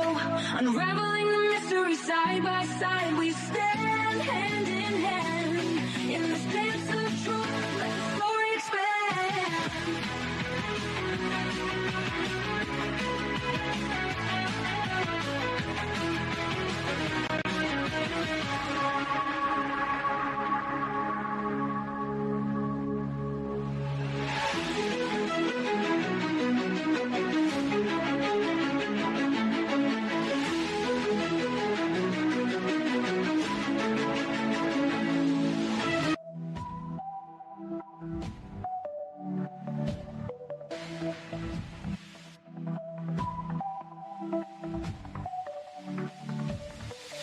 In the skies, they're cruising fast. Truths are buried in the past. Lights are blinking through the night. Secrets hidden out of sight.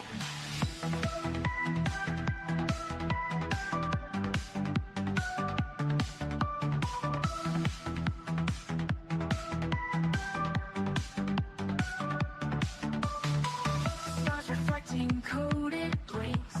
Messengers from distant links. Whispers travel through the air. Signs of life beyond despair. Let the veil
and cosmic dust, unveil secrets we can trust. Truth embargo meets your end. On this journey we'll transcend.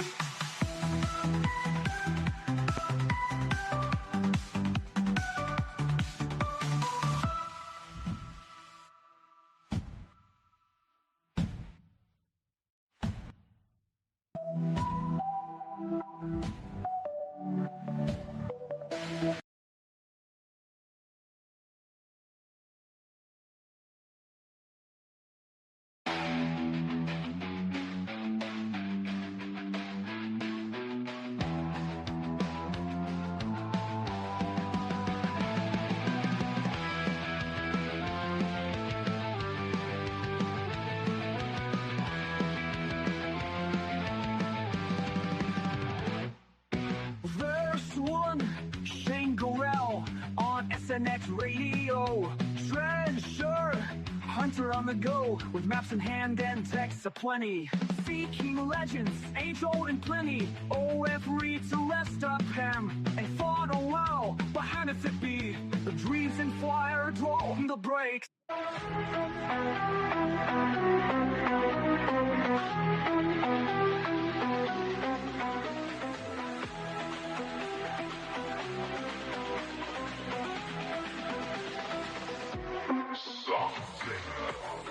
Dark where shadows play, whispers of secrets that lead us astray.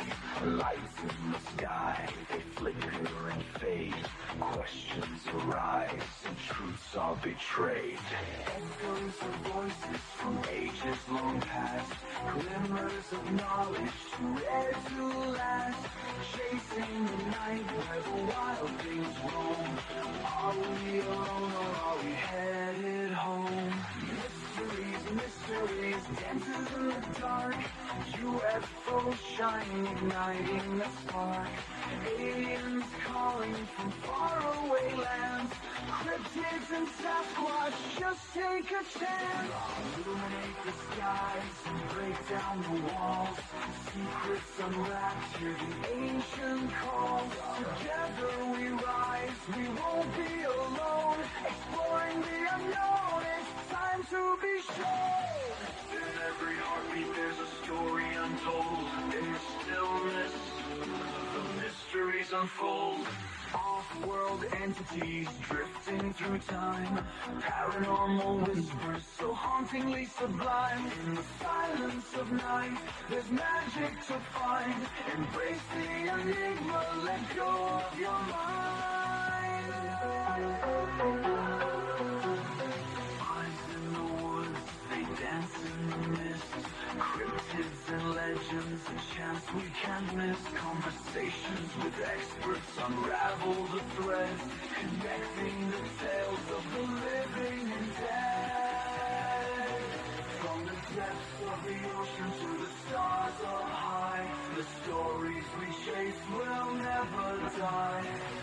Every encounter creates and remakes the fabric of life intertwined with mistakes. Mysteries, mysteries, dances in the dark. UFOs shining, igniting the spark. Aliens calling from faraway lands. Cryptids and Sasquatch, just take a chance. Embrace the unknown, let curiosity lead. The truth lies within and it sets us free.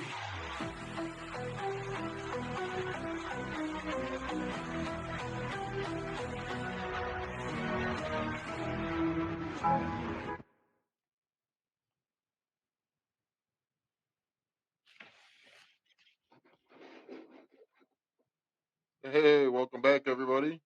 I think Coley's talking. Can you guys hear?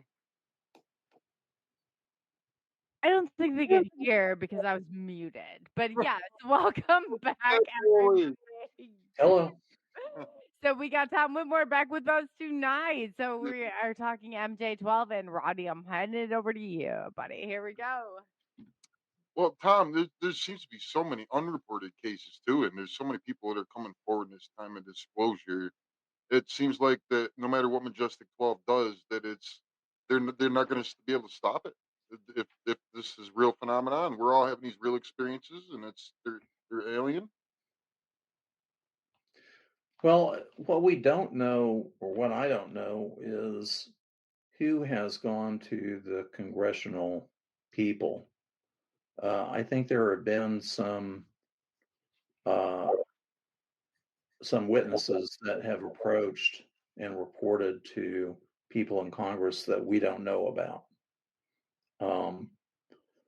And there are other people, if Richard Doty is to be believed, there are a lot of other people that would like to go to Congress, but they don't feel like they have sufficient legal protection because most everything the military and the intelligence agencies do is classified. And people that work in the military and the intelligence agencies, they sign security agreements, they sign non-disclosure agreements, and there are very stiff penalties based on the Espionage Act if they disclose any unauthorized disclosure of classified information. So I think there have been some people that have gone to Congress, and maybe certain people in Congress have seen some startling things. But there may be people that we don't know about yet, that have done that. It seems like for 30 years we've had a lot of credible people come forward to Congress. I mean, there's from the military, different politicians, people that were on the police forces, local places. We need to start seeing people showing up maybe at Congress like they rally for other things. I mean, there's a lot of experiences. Could you imagine how many experiences if they would show up to a place like Congress when they're holding these rallies? That would be a big gathering in itself. I mean, they've organized Raid Area 51. This could be something bigger if somebody could get behind it and organize it. Well, in principle, I think it could potentially be that. There are practical problems with organizing uh, a lot of people, to go public and show their faces and make their demands. Um, and I think we always have to remember that I'm sure there are good people in Congress and all that, but they're politicians, and basically, fundamentally, all they care about is getting reelected. you know, and that's I just agree. Yeah. that, Yes. that's just a reality, that you have to work with. And if they have a very, very long list of priorities and issues that they have to deal with, and if there's not a really pressing reason for them to address the UFO problem, they've got plenty of other excuses not to. Mhm. But if 100,000 people show up outside their door, they certainly have to listen. I think it should be kept in mind that during the Vietnam War was very screwed up on the American side. It was not being run right. We had a very determined enemy that was bound and determined to prevail. A lot of Americans were getting killed, not to mention Vietnamese, and a dissent movement grew up in the United States, essentially out of college campuses. There were demonstrations all across the country, at college campuses and on streets in big cities. There was this organization called the MOB, the Mobilization Against the War. They had a rally on the Washington D.C. Mall. They must have had at least 100,000 people, if not many more. Mhm. That did not stop the Vietnam War. Okay, No. and people were getting killed. Now we've got people getting abducted, and they're upset and they're unhappy. But these are people that were getting killed. Now, eventually, Congress did end the war, and part of the problem, as I see it, is Congress does not exercise its authority and responsibility. The Congress has the power of the purse, and they can actually make a difference that way. But unfortunately, life is more complicated than that.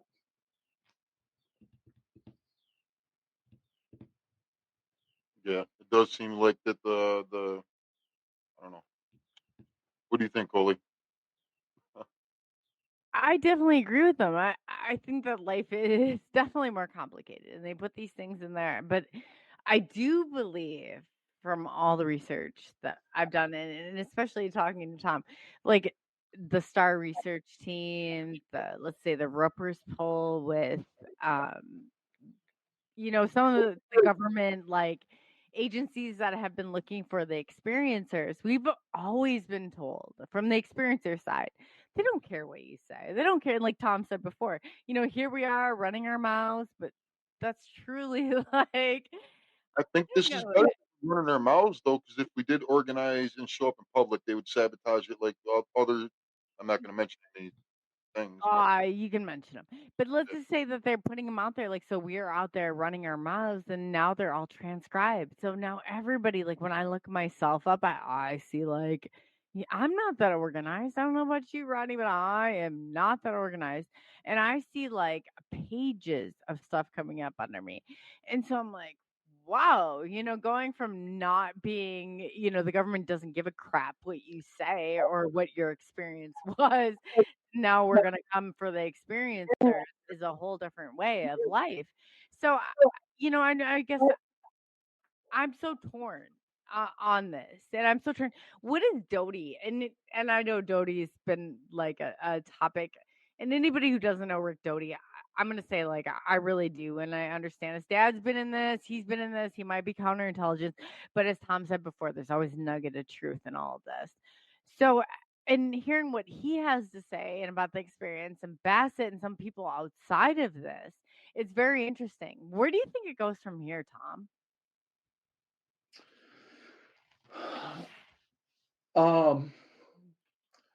It depends on whether the people in Congress that have been investigating this maintain an interest.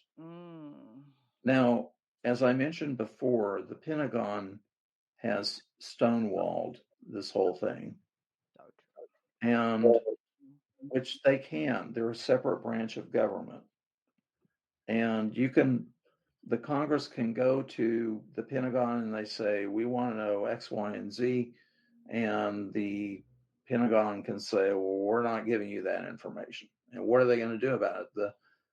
The Congress doesn't have a police force. They can't go over and arrest the Secretary of Defense or whomever, and enforce it.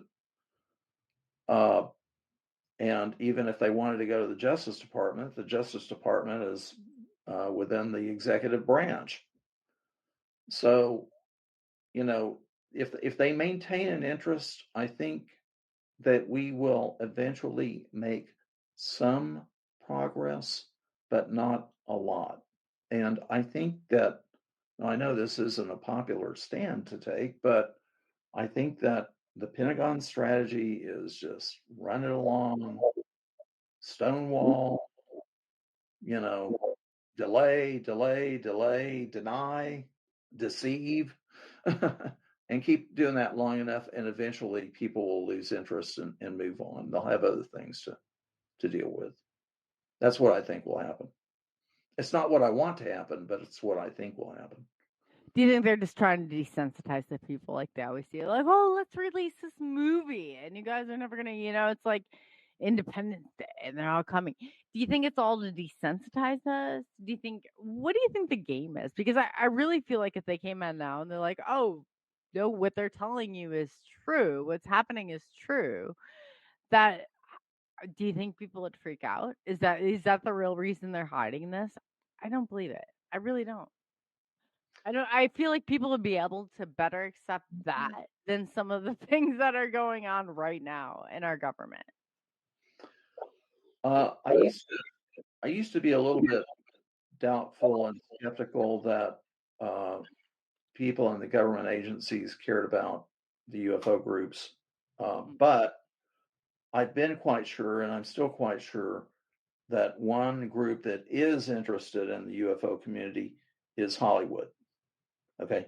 And they keep their they keep their finger on the pulse as to what the public is talking about and believing about UFOs. Now, it used to be, now I'm 72 years old, and I grew up with The Day the Earth Stood Still and The Invaders and The Twilight Zone and The Outer Limits and all that. And I grew up with this nuts and bolts perception of space and all that.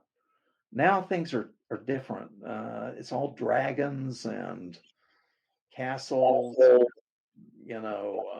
witches, and you know what I mean. It's they mix. They're mixing stuff together. There's a little bit of spacey stuff in there, but they've mixed it together. In the 90s you had the Close Encounters of the Third Kind, and you had Hangar 18, and we had UFO Cover Up Live, and we had like you mentioned, these other movies up through, I'd say, maybe 2010 or so.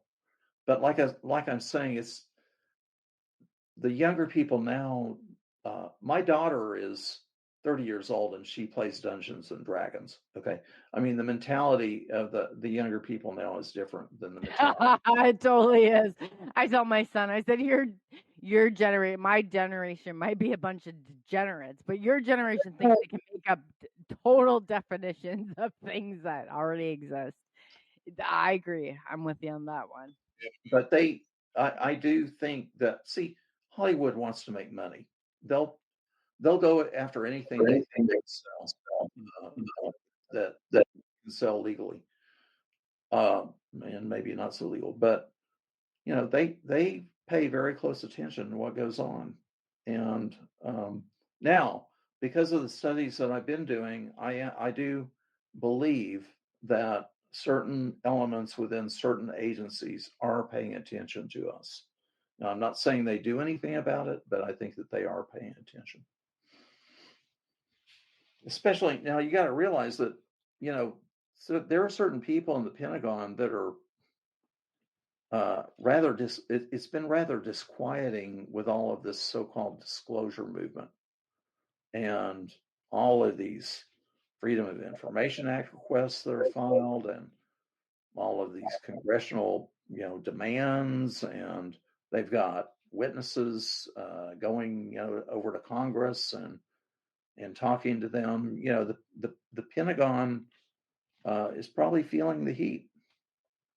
And but I think that if they can just stonewall long enough and deny long enough and deny any real information, that eventually it may not go away completely, but it'll be more manageable than it is now.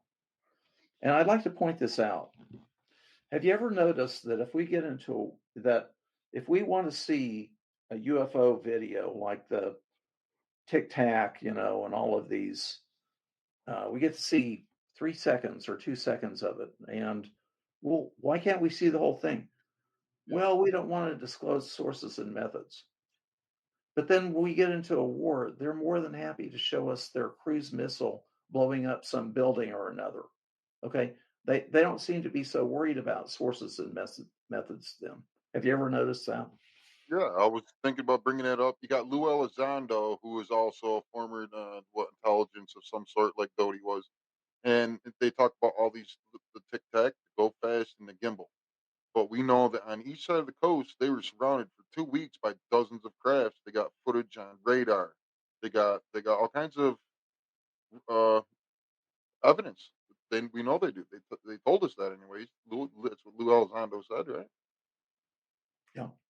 Yeah. Yeah, I think he's a bullshit. Oops, excuse me. I think he's a bullshitter. So I'm just like saying counterintelligence. Some you can believe, some you can't. But Tom knows this. I follow the TTSA all along. Why in the world would anybody, and especially without asking them their questions? At least Doty will answer your questions on this. But Lou is like, ask me a question. You don't get anything. You get nothing. And that's so frustrating when it happens to your own life. Yeah. I understand. Mm-hmm. Personally, I've always felt that he's sincere, but what do I know? No, to each their own. Everybody, we're offering you information to see what nobody's experience is alike. Everybody and every one of us have had different experiences. I call them points of reflection. I say they're strong enough where we stop and we're like, okay, let's rethink this. Let's see what's going on here. But it's like when it affects your personal life like that, and somebody's like, "Mm, yeah. mm." It's like, come on, give us why can't you give the experiencers? And I've been there, like Tom, when we were in that group, people like Matt Tiller for Riller, I'll say it right out loud, offered me an NDA. If I signed an NDA on Twitter that year, I would have been privy to know all of what was going on, but I wouldn't be able to speak for 5 years. And I said, no deal. No deal. So what do you think in hearing all that and knowing all the people that had taken the NDAs, oh, you're in the privy to know, you've experienced something to know. To me, it's like, that's my story. You're not taking it. But then again, we get caught up into like, oh, this happened. And I know that you're, with your MUFON and the Star Investigators and everything that's going on, that was what was called back then. It's not the Star Investigators anymore. So I apologize. But what's going on? Do you know with MUFON exactly what they were looking for or what their interest was, I guess, in all of this with the experiencers? Because I know there was 3 different polls, and if we had back-ended at them, the biggest question is who stood in front of a craft for a period of time. That was the disqualifier. What do you think that they're looking for? You mean the MUFON Star Team, or Yes, that was in the Star Team. It's now in Fred. I know you're gonna yell at me for this, and I see him in the chat, but I can't remember what the updated version of what they're called now is. But basically, I don't know how many times I had a Star investigator call me. And they're in the Roper poll with Robert Bigelow and his. I'm just wondering what you think they were looking for, or what MUFON, because as we all know, and I will say this, and you don't have to, but MUFON has a backdoor to the DoD. They have a backdoor to the government. They have what we found, like going through all of this. So all of our information that's a trade off, everybody. That's a trade off you get. You shouldn't expect anything less, because if they're opening doors for you, there is a trade off through all this. Do you think that they're looking for a certain individual, or do you think that they're just looking for the phenomenon alone? I mean, sometimes I feel like, with these blood types that are going on, with all this information that is going on, like they're looking maybe for experiencers, and they tell, hey, we don't care what you think. We don't care what you experience. We'll never care what you have to say. We're looking to the government people. But what I've found out, I guess, what's going on is no, they're actually looking for the individuals. Do you think they're following the phenomenon like we've been told this whole time, or do you think it's something different? well, if we're talking about OSAP, to me, the whole OSAP arrangement is very, very strange. It is strange. And in saying strange, I don't mean that it's necessarily nefarious, but it just doesn't seem to make sense to me. Robert Bigelow, for whatever reason, has had his own personal interest in getting more information and answers about UFOs. He's had tremendous, terrific financial capability. He's funded a lot of UFO researchers in their work, Linda Howe being one of them. So, and he has an in with a senator, and the senator arranges for some funding so that Bob Bigelow can take his people, some scientists and people that he knows. He took over the FAA, and I'm a pilot. Like, I went to, aviation school as younger, but the whole reporting system under the FAA, he took control of. That's pretty big. I mean, you just don't step in there and take control of the FAA. It's not possible. But he took over the reporting system there for a brief period of time before it went to NASA.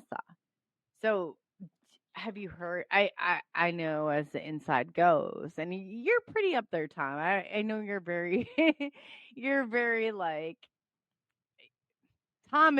You're very humble in all of this because you're a huge person in all this disclosure. So I'm just wondering what your take is on all of that. What you feel is happening, or what we should be looking for, I guess. Well, let me share a story with you. Before OSAP, Bigelow approached MUFON, and the idea was that MUFON had never had the financial capability to fund immediate on-the-spot UFO investigations anywhere they needed to be if there was an urgent need to do so. And Bigelow comes in, and the idea is that he's going to provide lots of money, and MUFON forms a STAR team, a quick reaction team. And these folks go out, and when they hear that there's a good case, they go right out there and investigate it.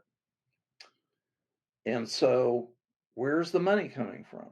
Now, this is back, when OSAP was running, many years ago, actually. And I'm thinking, okay, where's the money coming from? Well, there were certain people. We knew that Bigelow had money. That much was obvious.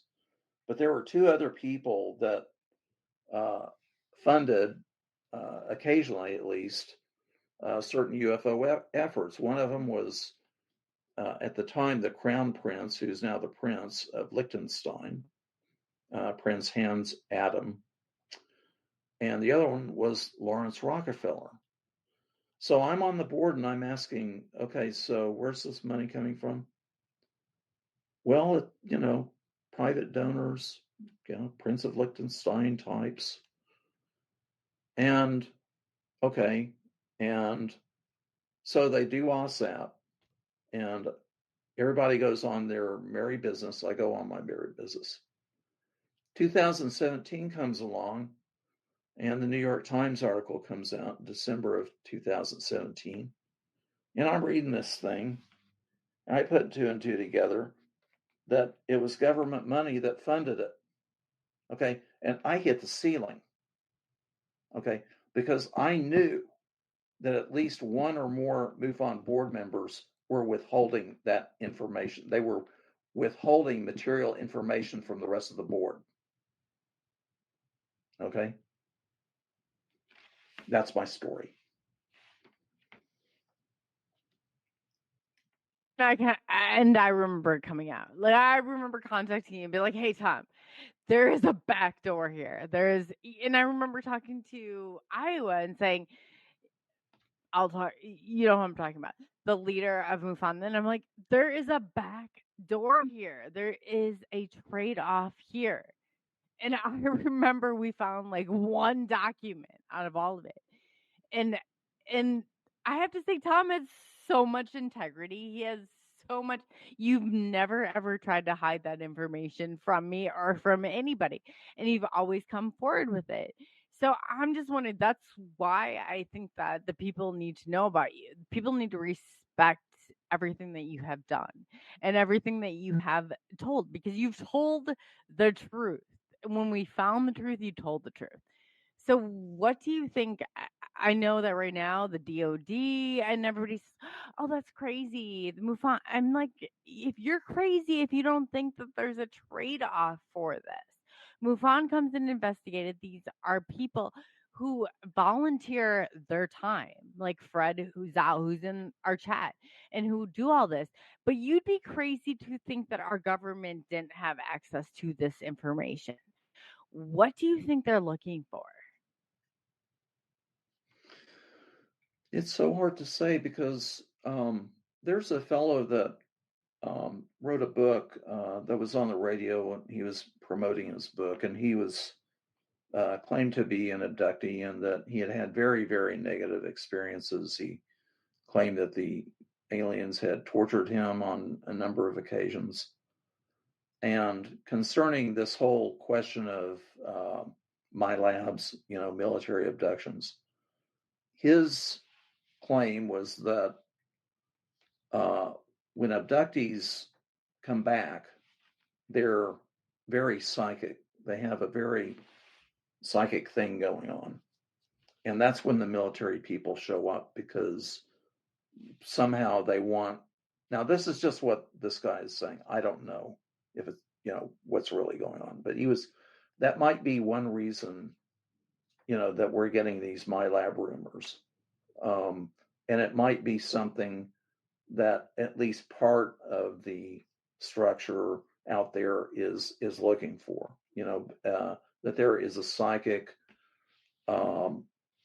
telepathic component going on. Now, if you listen to Richard Doty, he says that he learned that the Defense Intelligence Agency had a map of the United States with pins stuck on there as to who was being abducted where. Okay, they're tracking.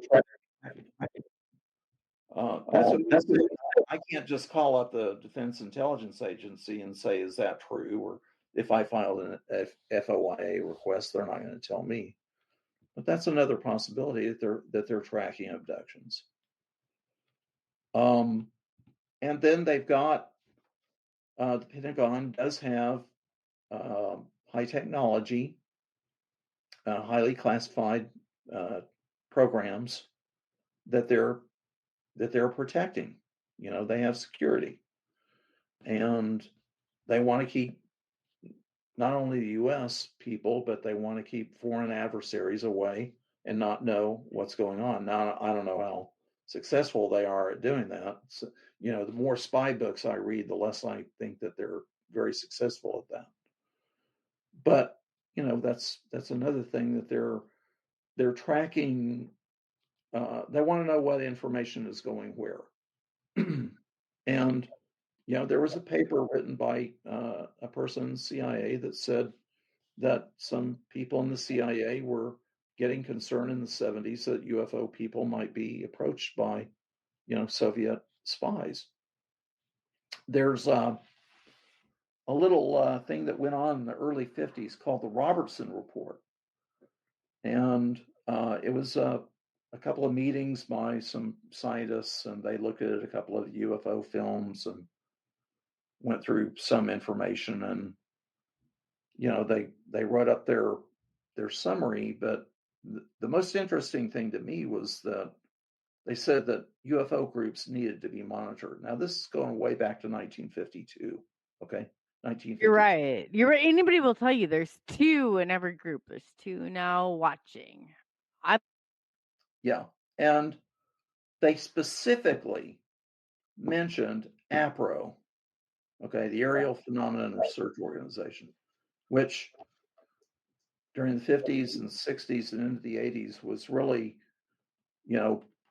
the top or one of the top UFO investigative organizations. And I happen to know from my own research that AFOSI had recruited APRO's office secretary, and that secretary is passing information onto AFOSI. Okay, and I can back that up, and that's just one example. I'm trying to. I'm repeating some conjecture and some rumor, but I'm also repeating things that I've researched and that I know about.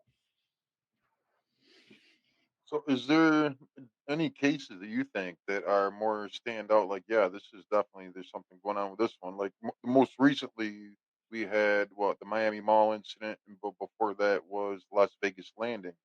Miami Mall, it seemed like there was so much different footage that was conflicting with each other, where that was completely fake. But the Las Vegas landing had a lot of compelling evidence. I think a significant event was the so-called Cash Landrum incident that happened in 1980.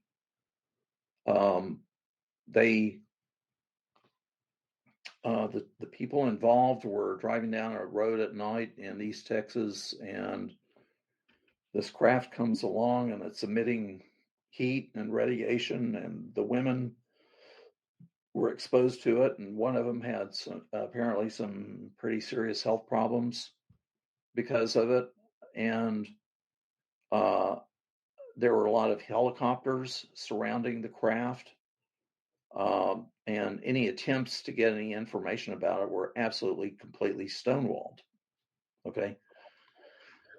Now, was it an alien craft, or was it a human-made craft, or was it a blend? Now, if you want to believe Richard Doty's claim is that it was actually an alien craft, but the U.S. couldn't reproduce the propulsion system, so they used some kind of a nuclear propulsion system, and that the craft was tested at Area 51 quite a bit, and it worked just fine. And the craft was being transferred from one place to another, and it had problems. And it wasn't it wasn't supposed to be getting that close to the individuals that met it on the road. And that's why the helicopters showed up, and everything was basically covered up. So that's one instance that I think is very significant. Don't seem to have too many questions in the chat. Any of you guys in the chat have any questions? All right, Tom, Scott asked, Tom, you got any hybrid programs, managed type involved? Anything on the hybridization program? Well, all I have are stories,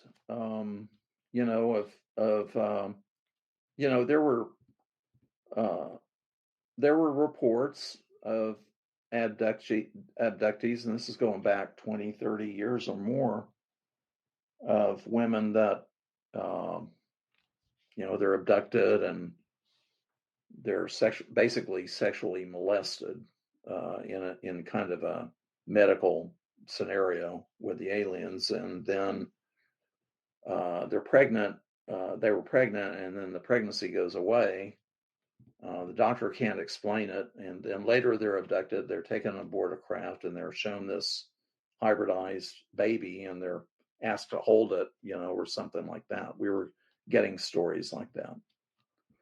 Do you think this hybridization program isn't anything new, that it could have been going on for not just hundreds of years, but maybe even longer than we even think? Well, there's a school of thought that at least one alien group has been managing our genetic history, for a very long time. I don't know, but maybe it's true, maybe it's not. We are awfully different than the rest of the animal kingdom. Yes, we're mammals, and yes, we're very close to the apes, but we're so many levels above any other animal's capability in that way that certain people might be tempted to speculate that there's been some kind of intervention in our own evolution. There can't be a missing link. If we can do all the things man has done in the last 100 years, they know what we are. Yeah. My question is like, do you know, I guess from on the inside, what they're looking for in individuals who have claims of UFO, like abductions or interactions? Like, is there anything that you can pinpoint in particular that sets us apart from anybody else?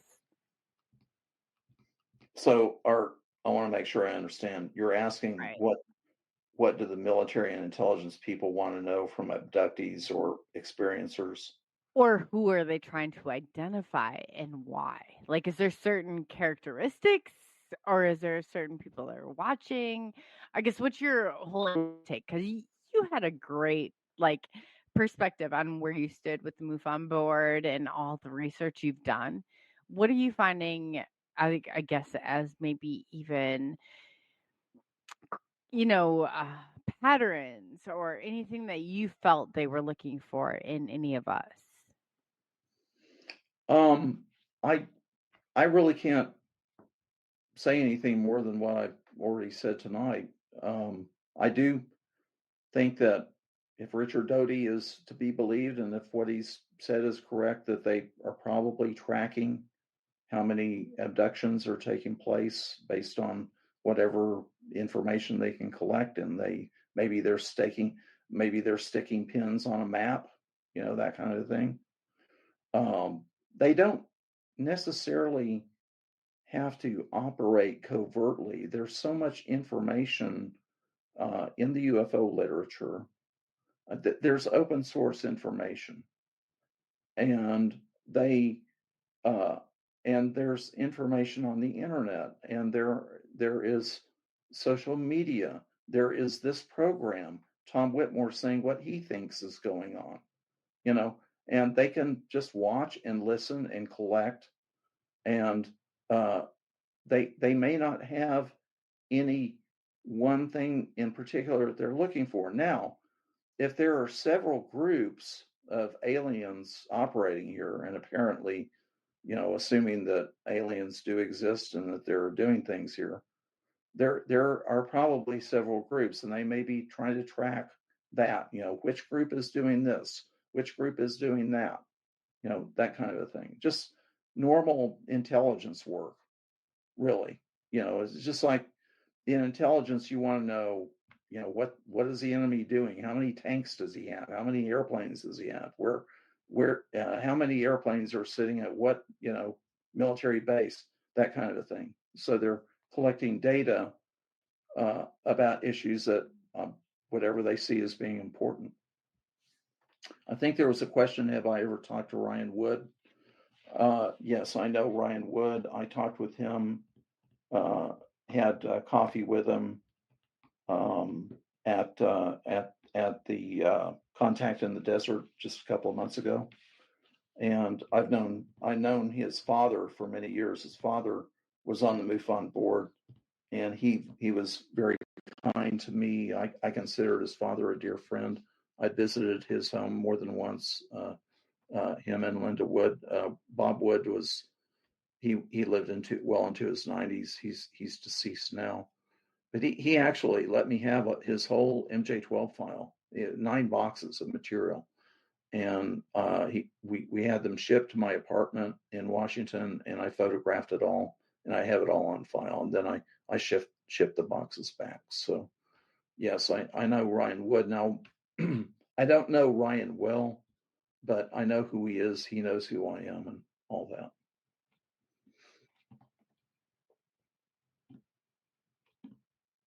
On mute. But Tom, you're not a small name in this. You're a huge name in this. And what you've done is like spectacular. I know you're very humble, but if you guys look up Tom Whitmore, I mean, he is somebody you would go to for these kind of answers. Brilliant. Absolutely brilliant. Okay, did you want a box of chocolates or a fruit basket? I love you, Tom. You know that. Like in the beginning, I was like, I tell people, I'm like, I had 1 subscriber. I really did. And there were like a fragment of the people that were even willing to talk to me. And you were one of them. And we ended up in some great groups together. But I've always said Tom holds integrity.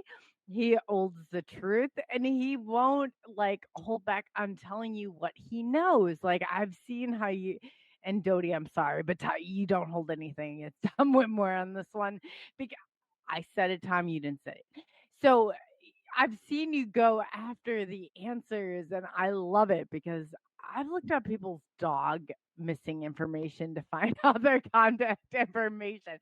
There is not a step I won't go to try and bring the truth to people. And I've seen you go that route, and I've seen you get attacked, and I've seen all that. Like we all haven't. But I am so proud of you for all of you done. And I'm so proud of you for coming out even despite of the trolls and everything else. Because I know you took a hard hit there for a bit. And so I just wanted to thank you for coming forward and talking about the truth that people need to digest. Because whether you think this is coming to a neighborhood near you, it's coming and it will come. And when you decide, and when it decides to come, if the Oh my gosh, I look out and I see like 300, UFO above me, and Jesus Christ is there too, and he's telling me, and I'm like, man, what are you gonna do? That's gonna be your split decision right there. You can send your kid around at 5 years old and ask every neighbor in your neighborhood if Santa Claus is real, and then we'll have this discussion. But what do you say to those people?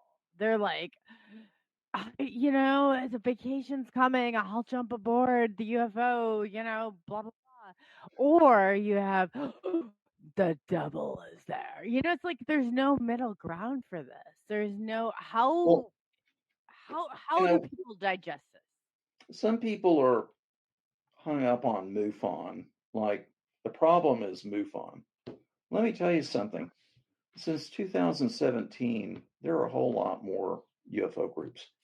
Citizens for Disclosure, Declassify UAP, Enigma Labs, Expanding Frontiers Research, the Galileo Project, ICER, Hollywood Disclosure Alliance, Mossbridge Institute, New Paradigm Institute, Opus, SCU, Sol Foundation, To the Stars, UAP Med, UAPX. Is that enough? Okay. It's MUFON is not it anymore. Okay. MUFON is just one player in really an expanding movement, and these groups are popping up like mushrooms, and new people are coming into the field all the time, every day. I agree. I agree there. And Rodney and I hear like every day, some of this. So what would you think about, and I know you're big on Twitter Spaces, and we wanted to Stephen Bassett. And I think it would be great to have you and Stephen and maybe Rick Doty and put on the same platform. Would you be open to that? Just wondering.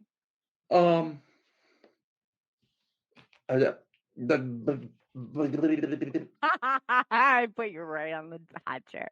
But at the same time, you know so much. And I know that like people have come after you for a lot of things, but there is nothing that people can say that your integrity, that your truth, and that what you're saying is available. You have researched this in and out, and I'm saying that I would love to organize it. But I'm saying, why not do a Twitter Spaces with all of us where we can come together and, you know what I mean? Like, I think that it would be so beneficial, especially Okay. when those experiences are out there. Like, I know you do Twitter Spaces for those of you who are on X, which we have a huge abundance of you. We have about 200 on X. So look up Tom Tulsa. I've seen that you're so I would love to like just organize something so we could all come together and maybe come up with a plan. Maybe we can come up with some common ground here, at least I don't know. Okay, I'll consider it. Okay. And as soon as we get off the air, I want you to tell everything everybody's been saying about me. No, I only know from you. If anybody says anything about you, I'd like to clock him over the head because you're one of the only people. And Rodney, what did I say about Tom? Let's ask Rodney because Rodney knows the inside. Rodney, don't hold anything back. What did I say I about heard Tom? he had nothing but good things to say about you. People attack MUFON. Yes, you were part of MUFON, but you are genuine in what you're saying. And if you don't know what you're talking about, you'll say, yeah, I don't really know much about that. There's too many people saying they're UFO experts. And that really turns me off when they say expert because this phenomenon is so big that there's no experts. You're focused on Majestic 12, and who else to go to but Tom Whitmore for somebody who's spent you're 70 what? 72? 72. 72. You spent your life. This is a lonely life that we all as researchers live doing this research. And I've been in this field for 35 years. yeah. Tom, will you tell people what got you into this? Because, okay, people understand the MUFON board. Tom was ahead of the entire MUFON board. He's not like he's in Iowa. It's not like he's in, sorry, Fred, I didn't mean to say that, Nebraska. But let's just face it here. Tom was ahead of all of this. So you had, maybe privy to information. I'm just saying you're definitely a great resource here. Like, you're definitely like, I don't know. In all the years I've known you, I've never known you like to BS or to whatever. You bring it forward. If you find something, you don't hide it, you put it forward. So I'm just wondering, like, what got you into this? What got me into it? Yes. Well, when I was 12 years old, I read Flying Saucers Serious Business or Flying Saucers Top Secret, and the rest is history. In the 80s, I saw the UFO Cover Up Live program. That impressed me, rightly or wrongly. And then I started, getting into it. I started reading up on it. Joined MUFON, got my field investigator's card, and have been reading, studying UFO history ever since. And then I've been on the MUFON with the MUFON organization, MUFON board.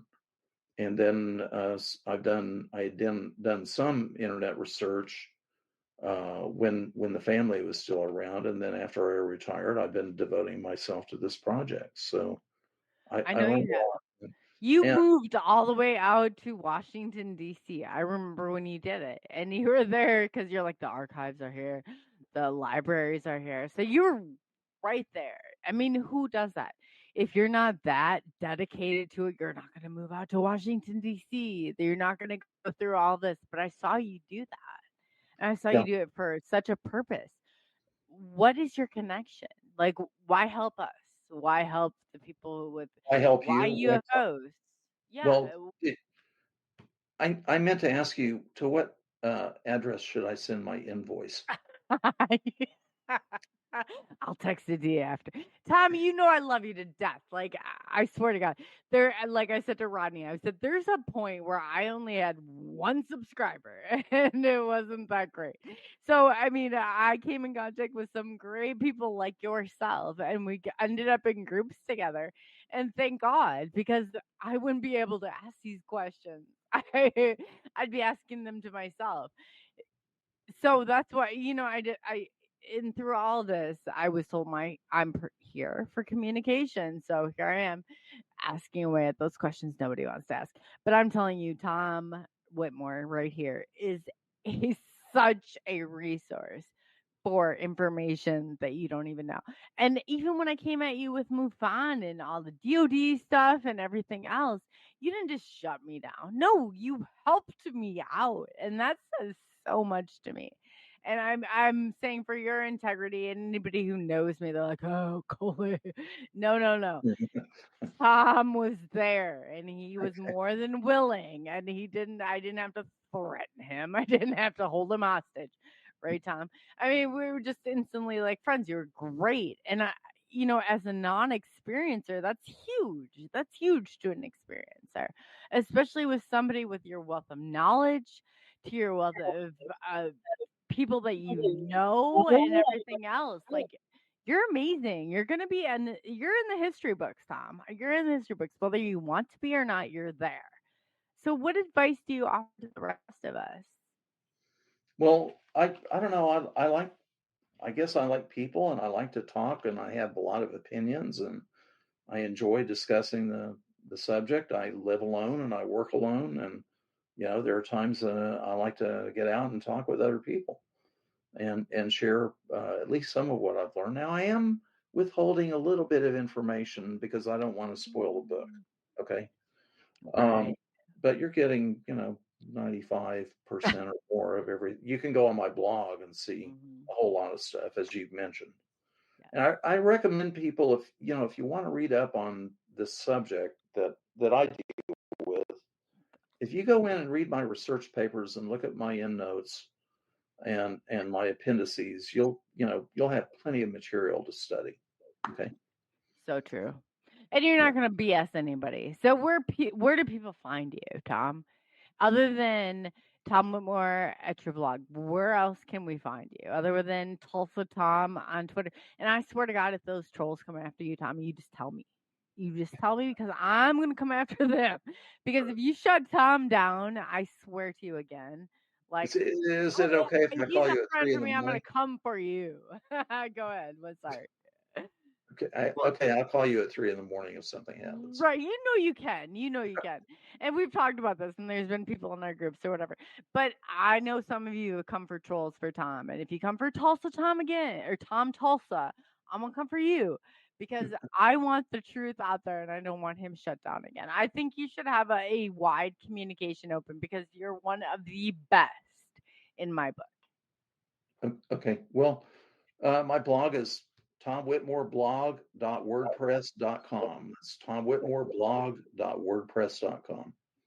And that's most everything right there. And then sometimes I come on, programs like this, and I've got 2 other ones I'm going to do this month. And in my blog, I do have a list of all the appearances that I've made. Now, some of the links may have decayed by now, but there's a list of all the appearances that I've made. And if you want to go back and listen to, what I've said on various programs. Absolutely. And we promise to get you out to about every platform. Rodney and I, between the two of us, we got you. We got you about 20 platforms. You're in the UK, you're in Canada, you're across the country. What are your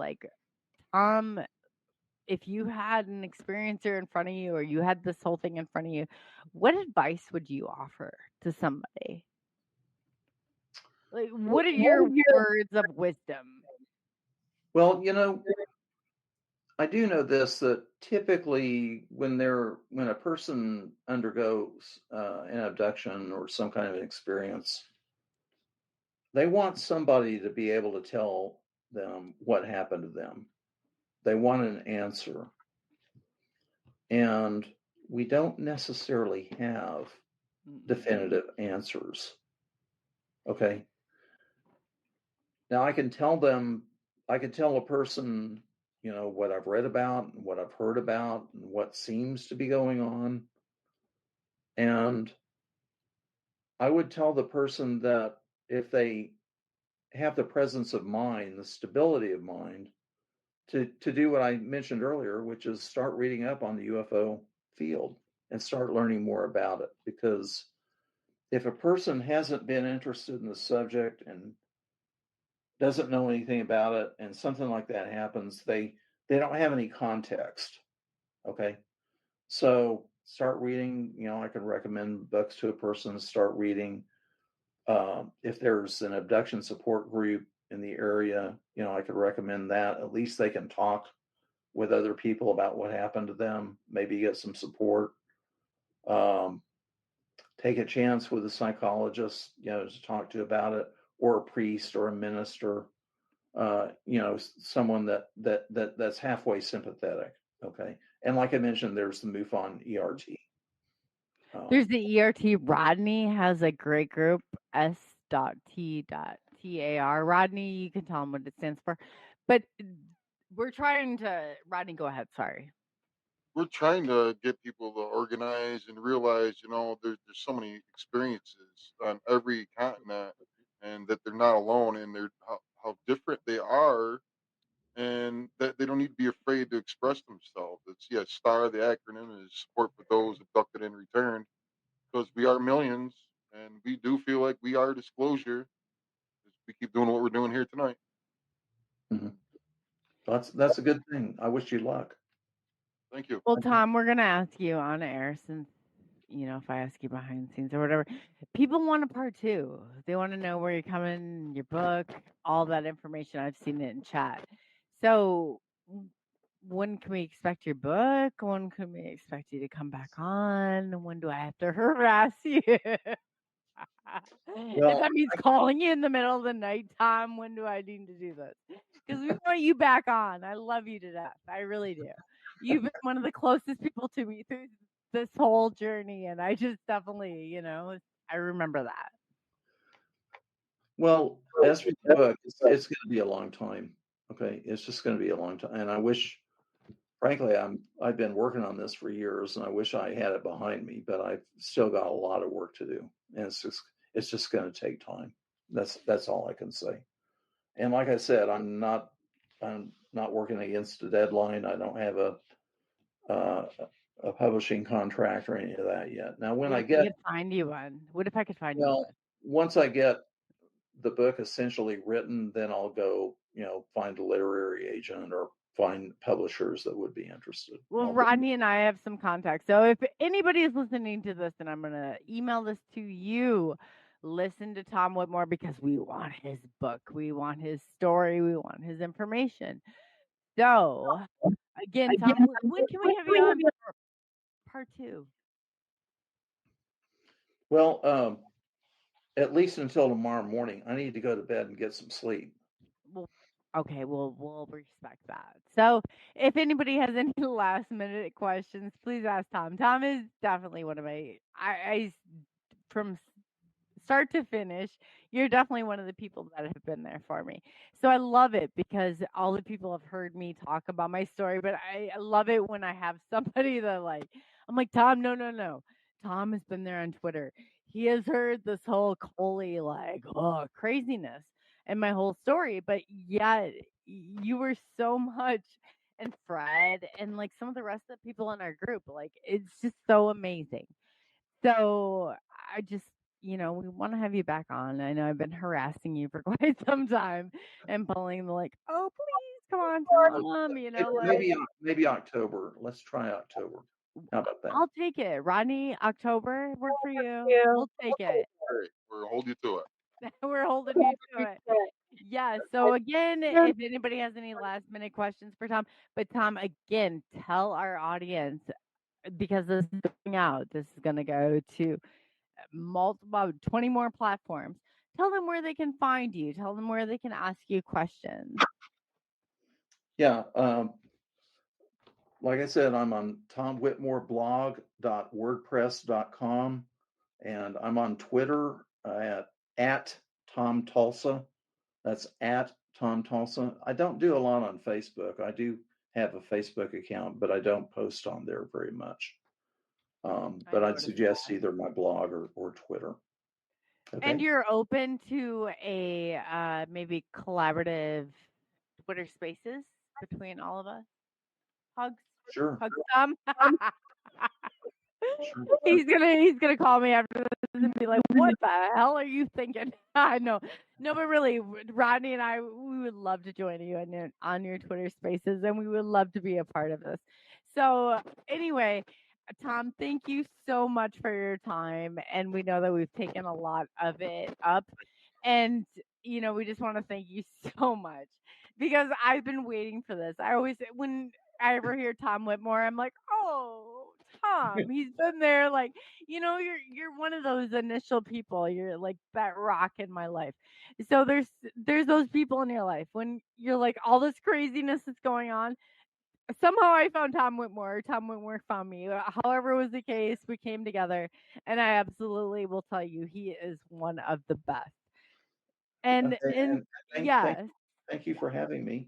Oh my God, we're gonna have you again. Good to meet you. Good to meet you, Rodney. We're gonna get you again in October. So this is gonna go out to many platforms after, and we just want to thank you from the bottoms of our heart from listening. And Tom, in closing, is there anything that you wanted to say to the viewers? You got about 300,000 people listening to you right now, and hopefully we'll have more by then. But is there anything that any words of advice that you would like to tell everybody? I'd just like to say that the UFO subject, the UFO field, is a very difficult field. It's very frustrating. It requires a tolerance for ambiguity, and it requires patience, and it requires a long-term perspective. And I just encourage everyone to hang in there, try to learn as much as you can, but keep at it. Don't give up. Absolutely. And then from the bottom of my heart, Tom, I have so much love for you. And Rodney, did I not tell you Tom was one of the greatest? I told Rodney, I was like, he is the best. I probably bragged you up like galore. So again, no, Tom, I didn't realize how well researched you were in Majestic 12. I had no clue. Okay, thank you, Rodney. Yeah, so we're so happy to have you on, and guys, we're gonna have Tom back on. Believe me, I'll hunt him down if I have to. I'm just kidding, Tom. You know I will though. You know I will though. So he's coming back on in October. So mark those calendars because we are having Well, We I are have a ring security system. oh, excuse me, we're having a little, but we are having Tom Whitmore back on in October. So mark your calendars. If we don't have him on, you come and hold me accountable personally. Otherwise, until then, we are going to hold the faith and we're going to hold people like Tom Whitmore. And obviously, if you have questions or any, Tom, you're like one of the most down to earth people. They can contact you, right? If they have questions, if they have like information or I mean, you are so down to earth. You really are. Like, it's okay to contact you. Is the best place to reach you at your blog, or where can the Yeah, people find my you? blog or on Twitter. Yeah, Or on Twitter at Tulsa or Tom Tulsa. So, yeah. as Tom said before, we're gonna do a Twitter space. Did you hear him say that, Rodney? Because I think I heard him say that. Yes, He's I gonna did. yeah, I yeah, know. Tom. So Tom's I- gonna have a Twitter Spaces with SNX Radio with me and Rodney. He's emails hear that because I think I see hands going just up make sure galore. that just make sure the other participants in the Twitter space are human. Okay. Right? No, no, no, no. I've got a, I've got a plan in mind, Tom, and you're gonna love it. I know you will when I talk to you about it. So anyway, Rodney, are there any closing words for Tom before we let him go? Because we've actually like held him hostage here for a good over the time, but I love it. You guys don't understand how attached I am to Tom. He's been one of the few, and like, every time I just wanted to catch up with him. So thank you for bearing with us. But Rodney, go ahead. Yeah, it was a great conversation in the green room. Great conversation tonight. I'm sure you answered a lot of questions that people had. Some of the questions you were answering before we had a chance to ask them. I look forward to your book and having more conversations In October, and our over. Twitter Spaces. Say that out loud, Rodney, because it is all being documented. AI is. Sorry, speaking to the microphone. Yeah. All right, Tom, thank you so much for being our guest tonight, and we are going to see you soon. So, Rodney, isn't Tom one of the best? I absolutely love these people. You know what I mean? That they're right there. They know your story. It's like they've been there for so long, but it's great. What do you think of Tom? Isn't he wonderful? Yeah, it's that 5%. I can't wait to hear from him. It's going to be in the book that he wanted to talk about, but he instead to stop himself. He's like, well, that's going to be my book. So be looking for that and pre-order it. Hopefully we can. Absolutely, absolutely.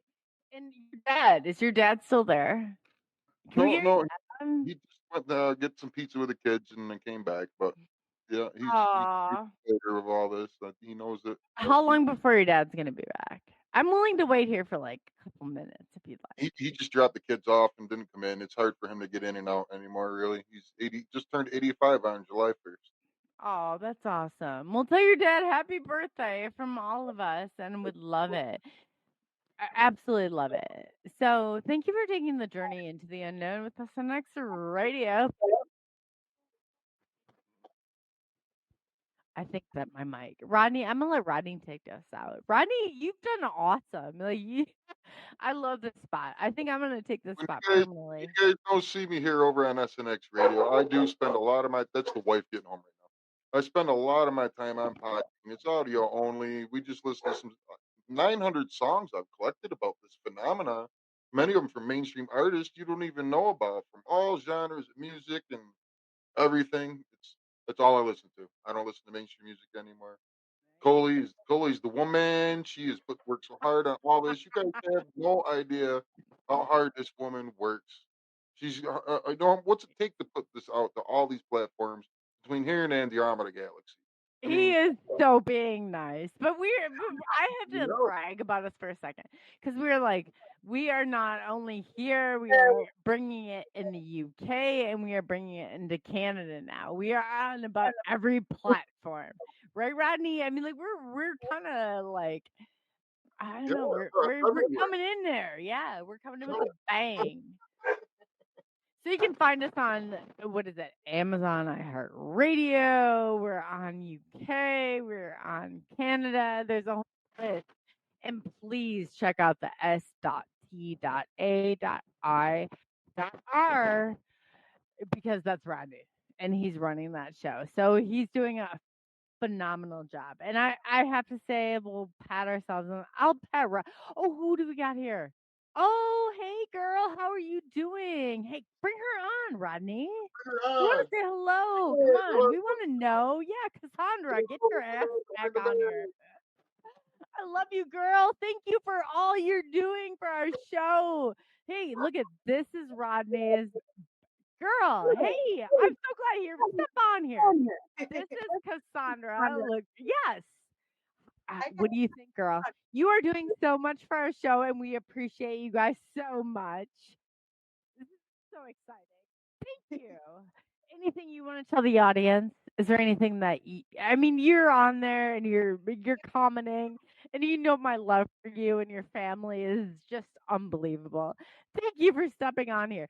This is the girl here. This is Rodney's wife, and she is definitely doing so much behind the scenes. So let them know who you are, girl. You got 300,000 people listening to you. I'm so uncomfortable. But anyway, just keep being strong, guys. Like, keep pushing that stuff, letting people know, getting the word out. That's just how we got to be strong. We got to let them know. I'm not talking about the aliens. I'm talking about the ghosts, the cryptids, all of it. Like the poltergeist. Let's get her done. Get it all out there. You're awesome. You are absolutely awesome.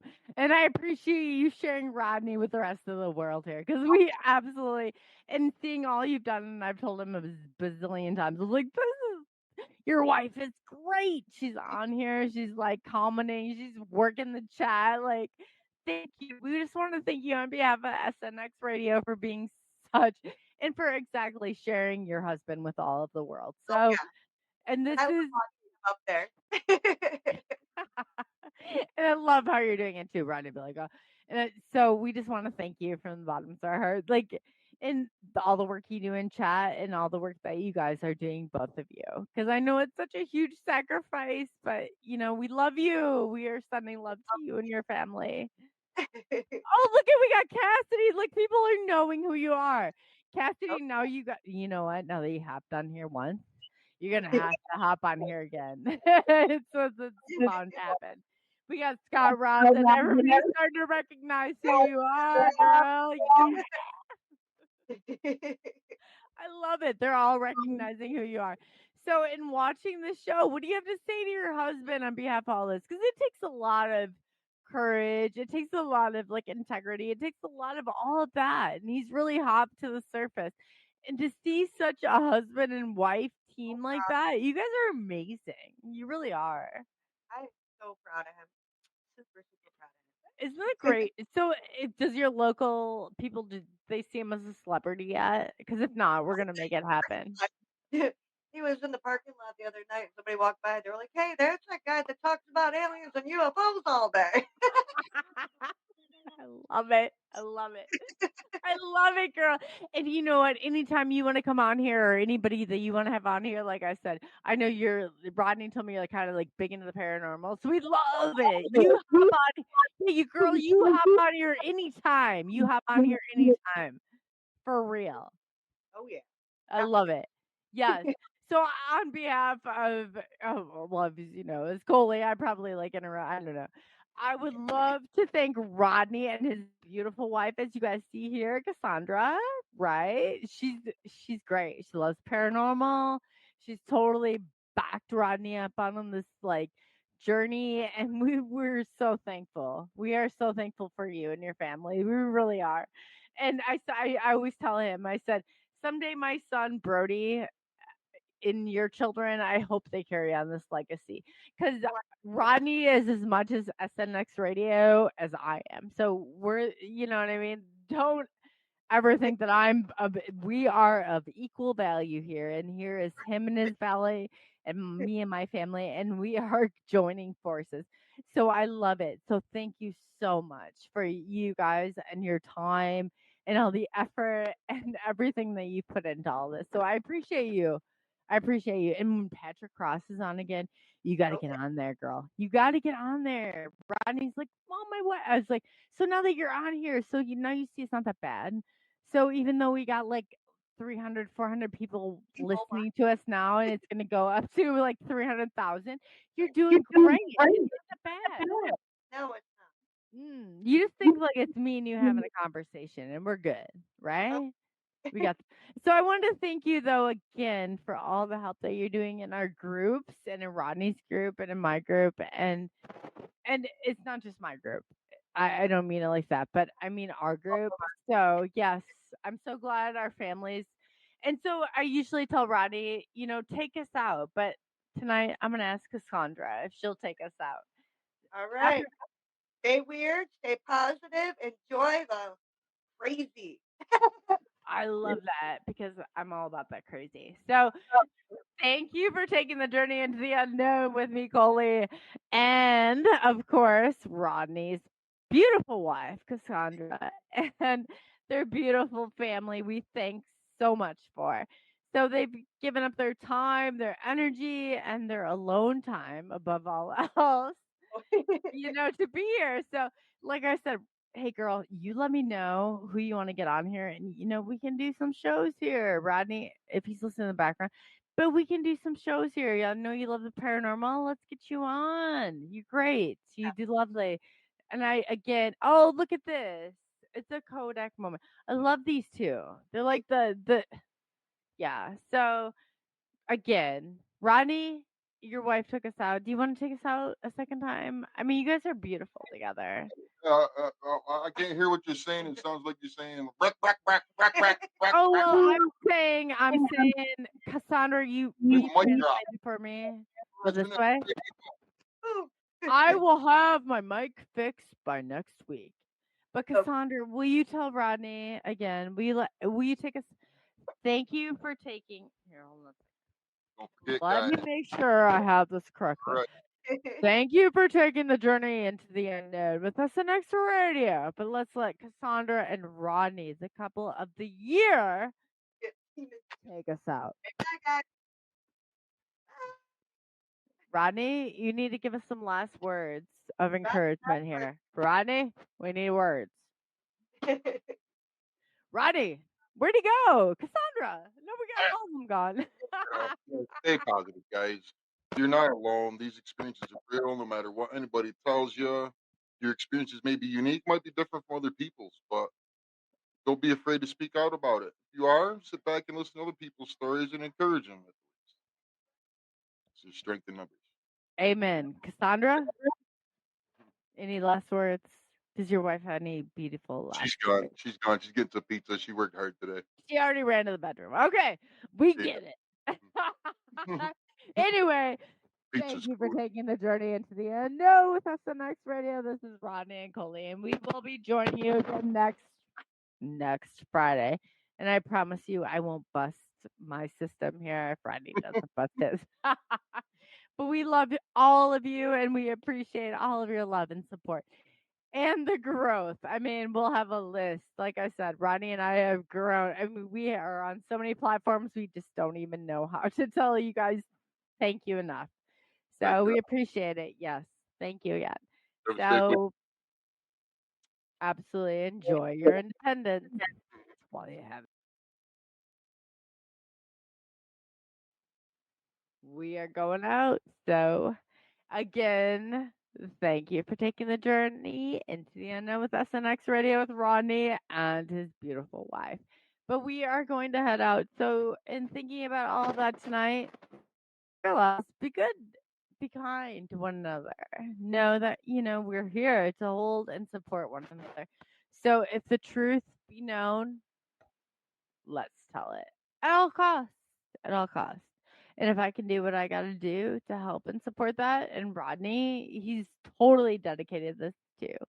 We will do what we got to do. So believe me, we love you.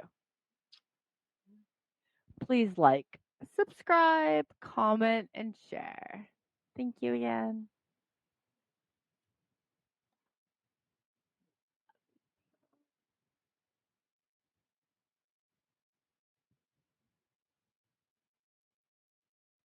Mystery secrets in the night. We travel through the cosmos, ready for the flight. Together we'll shine, casting shadows aside. In the heart of the rhythm where our dreams collide. Join the Sub Nation, next quest, the truth is our guide. In the vast expanse, it's where we reside. Hands up to the sky, let the bass ignite. Feel the grooves around us, everything's alright. From the combination next quest, the truth is our guide. In the vast expanse is where we reside. Hands up to the sky, let the bass ignite. Feel the grooves surround us, everything's alright. SNX radio, let the truth ignite. Together we'll shine, bring shadows to light. In this cosmic dance, we're connecting the dots. Tune into the frequency, let's explore the spots. Heavy bass drops with tight beats. Illuminate the shadows, the echo of our call. On this roller we will never fall. Feel the energy rising, can you sense the spark? As we dive deeper into the cosmic arc. Stories of the universe, mysteries unfold. In the heart of SNX, where the truth is gold. Every note we play, every line we write, crafting our legacy, shining ever bright.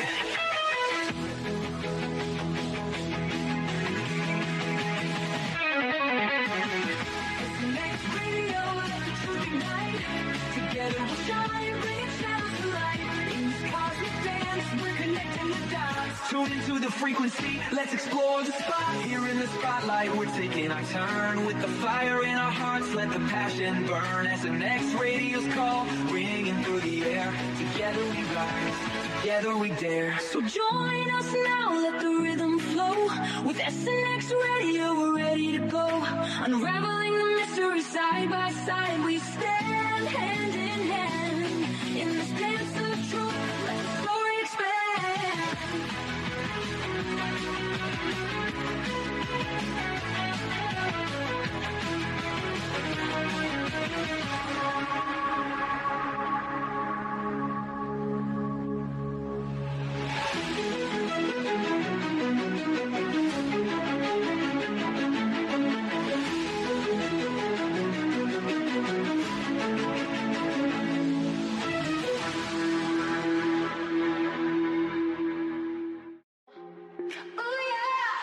Where the stars and secrets flow.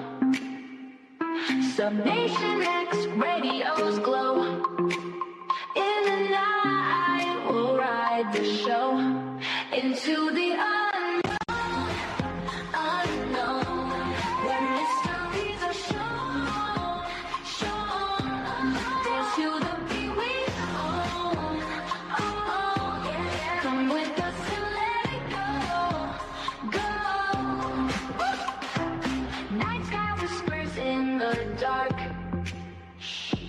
Secret trails will leave a mark. Follow close, ignite that spark. We're on a ride, it's just the start. Into the unknown, unknown. Where mysteries are shown. Dance to the beat we own. Come with us and let it go.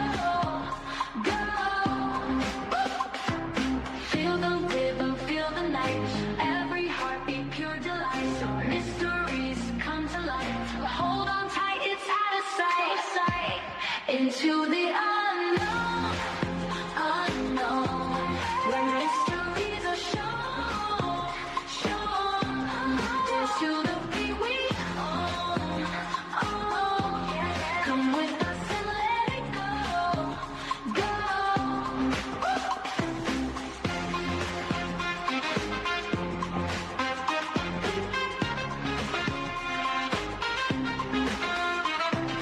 Feel the rhythm, feel the night. Every heartbeat, pure delight. Mysteries come to light. Hold on tight, it's out of sight. Into the unknown, unknown. Where mysteries are shown.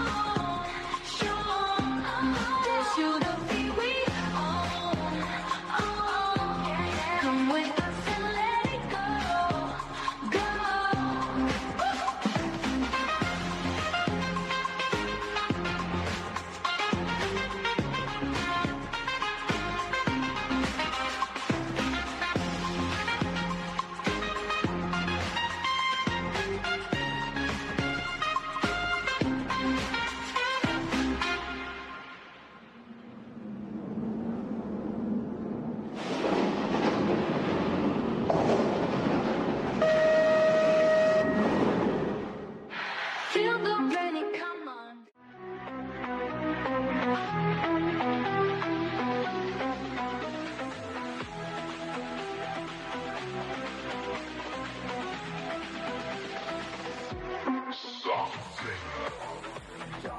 where shadows play, whispers of secrets that lead us astray.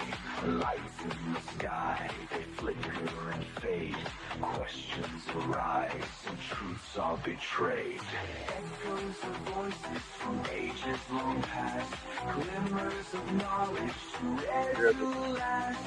Chasing the night where the wild things roam. Right, put it back on. Are we headed home? Mysteries, dances in the dark. UFOs shining, igniting a spark. Aliens calling from faraway lands. Cryptids and Sasquatch, just take a chance. Illuminate the skies and break down the walls. Secrets unwrapped, hear the ancient calls. Together we rise, we won't be alone. Exploring the unknown, it's time to be shown. In every heartbeat there's a story untold. In the stillness, the mysteries unfold.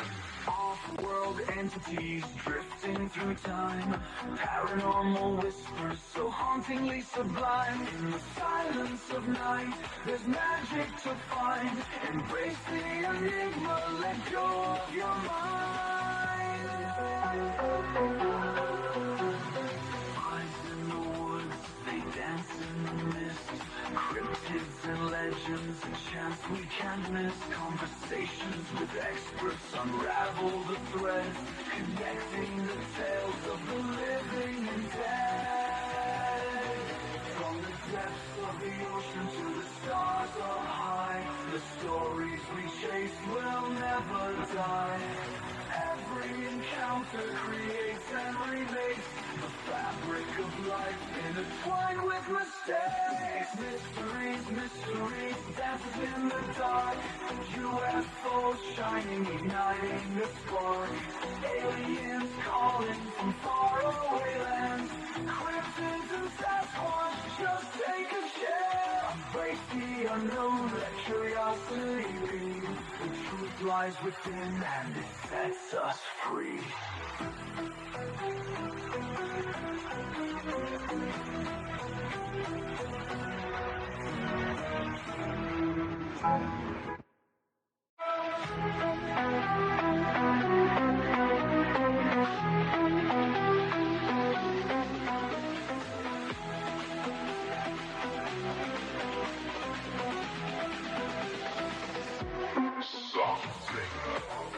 Dark where shadows play, whispers of secrets that lead us.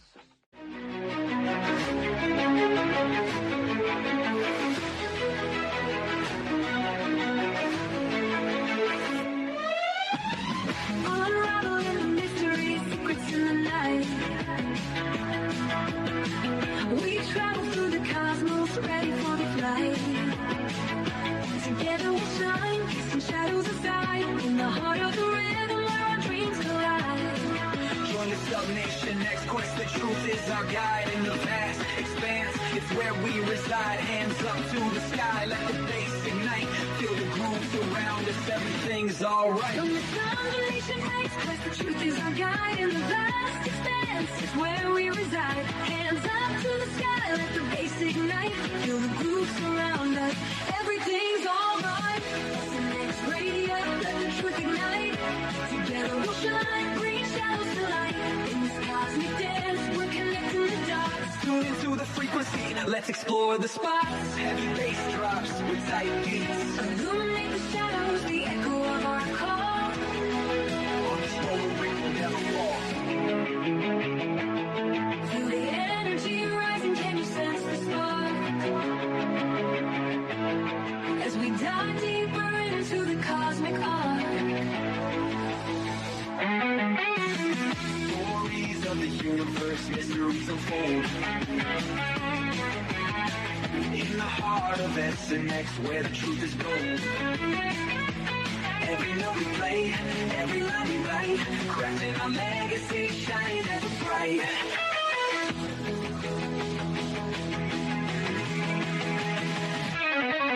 SNX radio, let the truth ignite. Together we'll shine, bringing shadows to light. In this cosmic dance, we're connecting the dots. Tune into the frequency, let's explore the spot. Here in the spotlight, we're taking our turn. With the fire in our hearts, let the passion burn. As the next radio's call, ringing through the air. Together we rise, together we dare. So join us now, let the rhythm flow. With SNX Radio, we're ready to go. Unraveling the mystery side by side, we stay.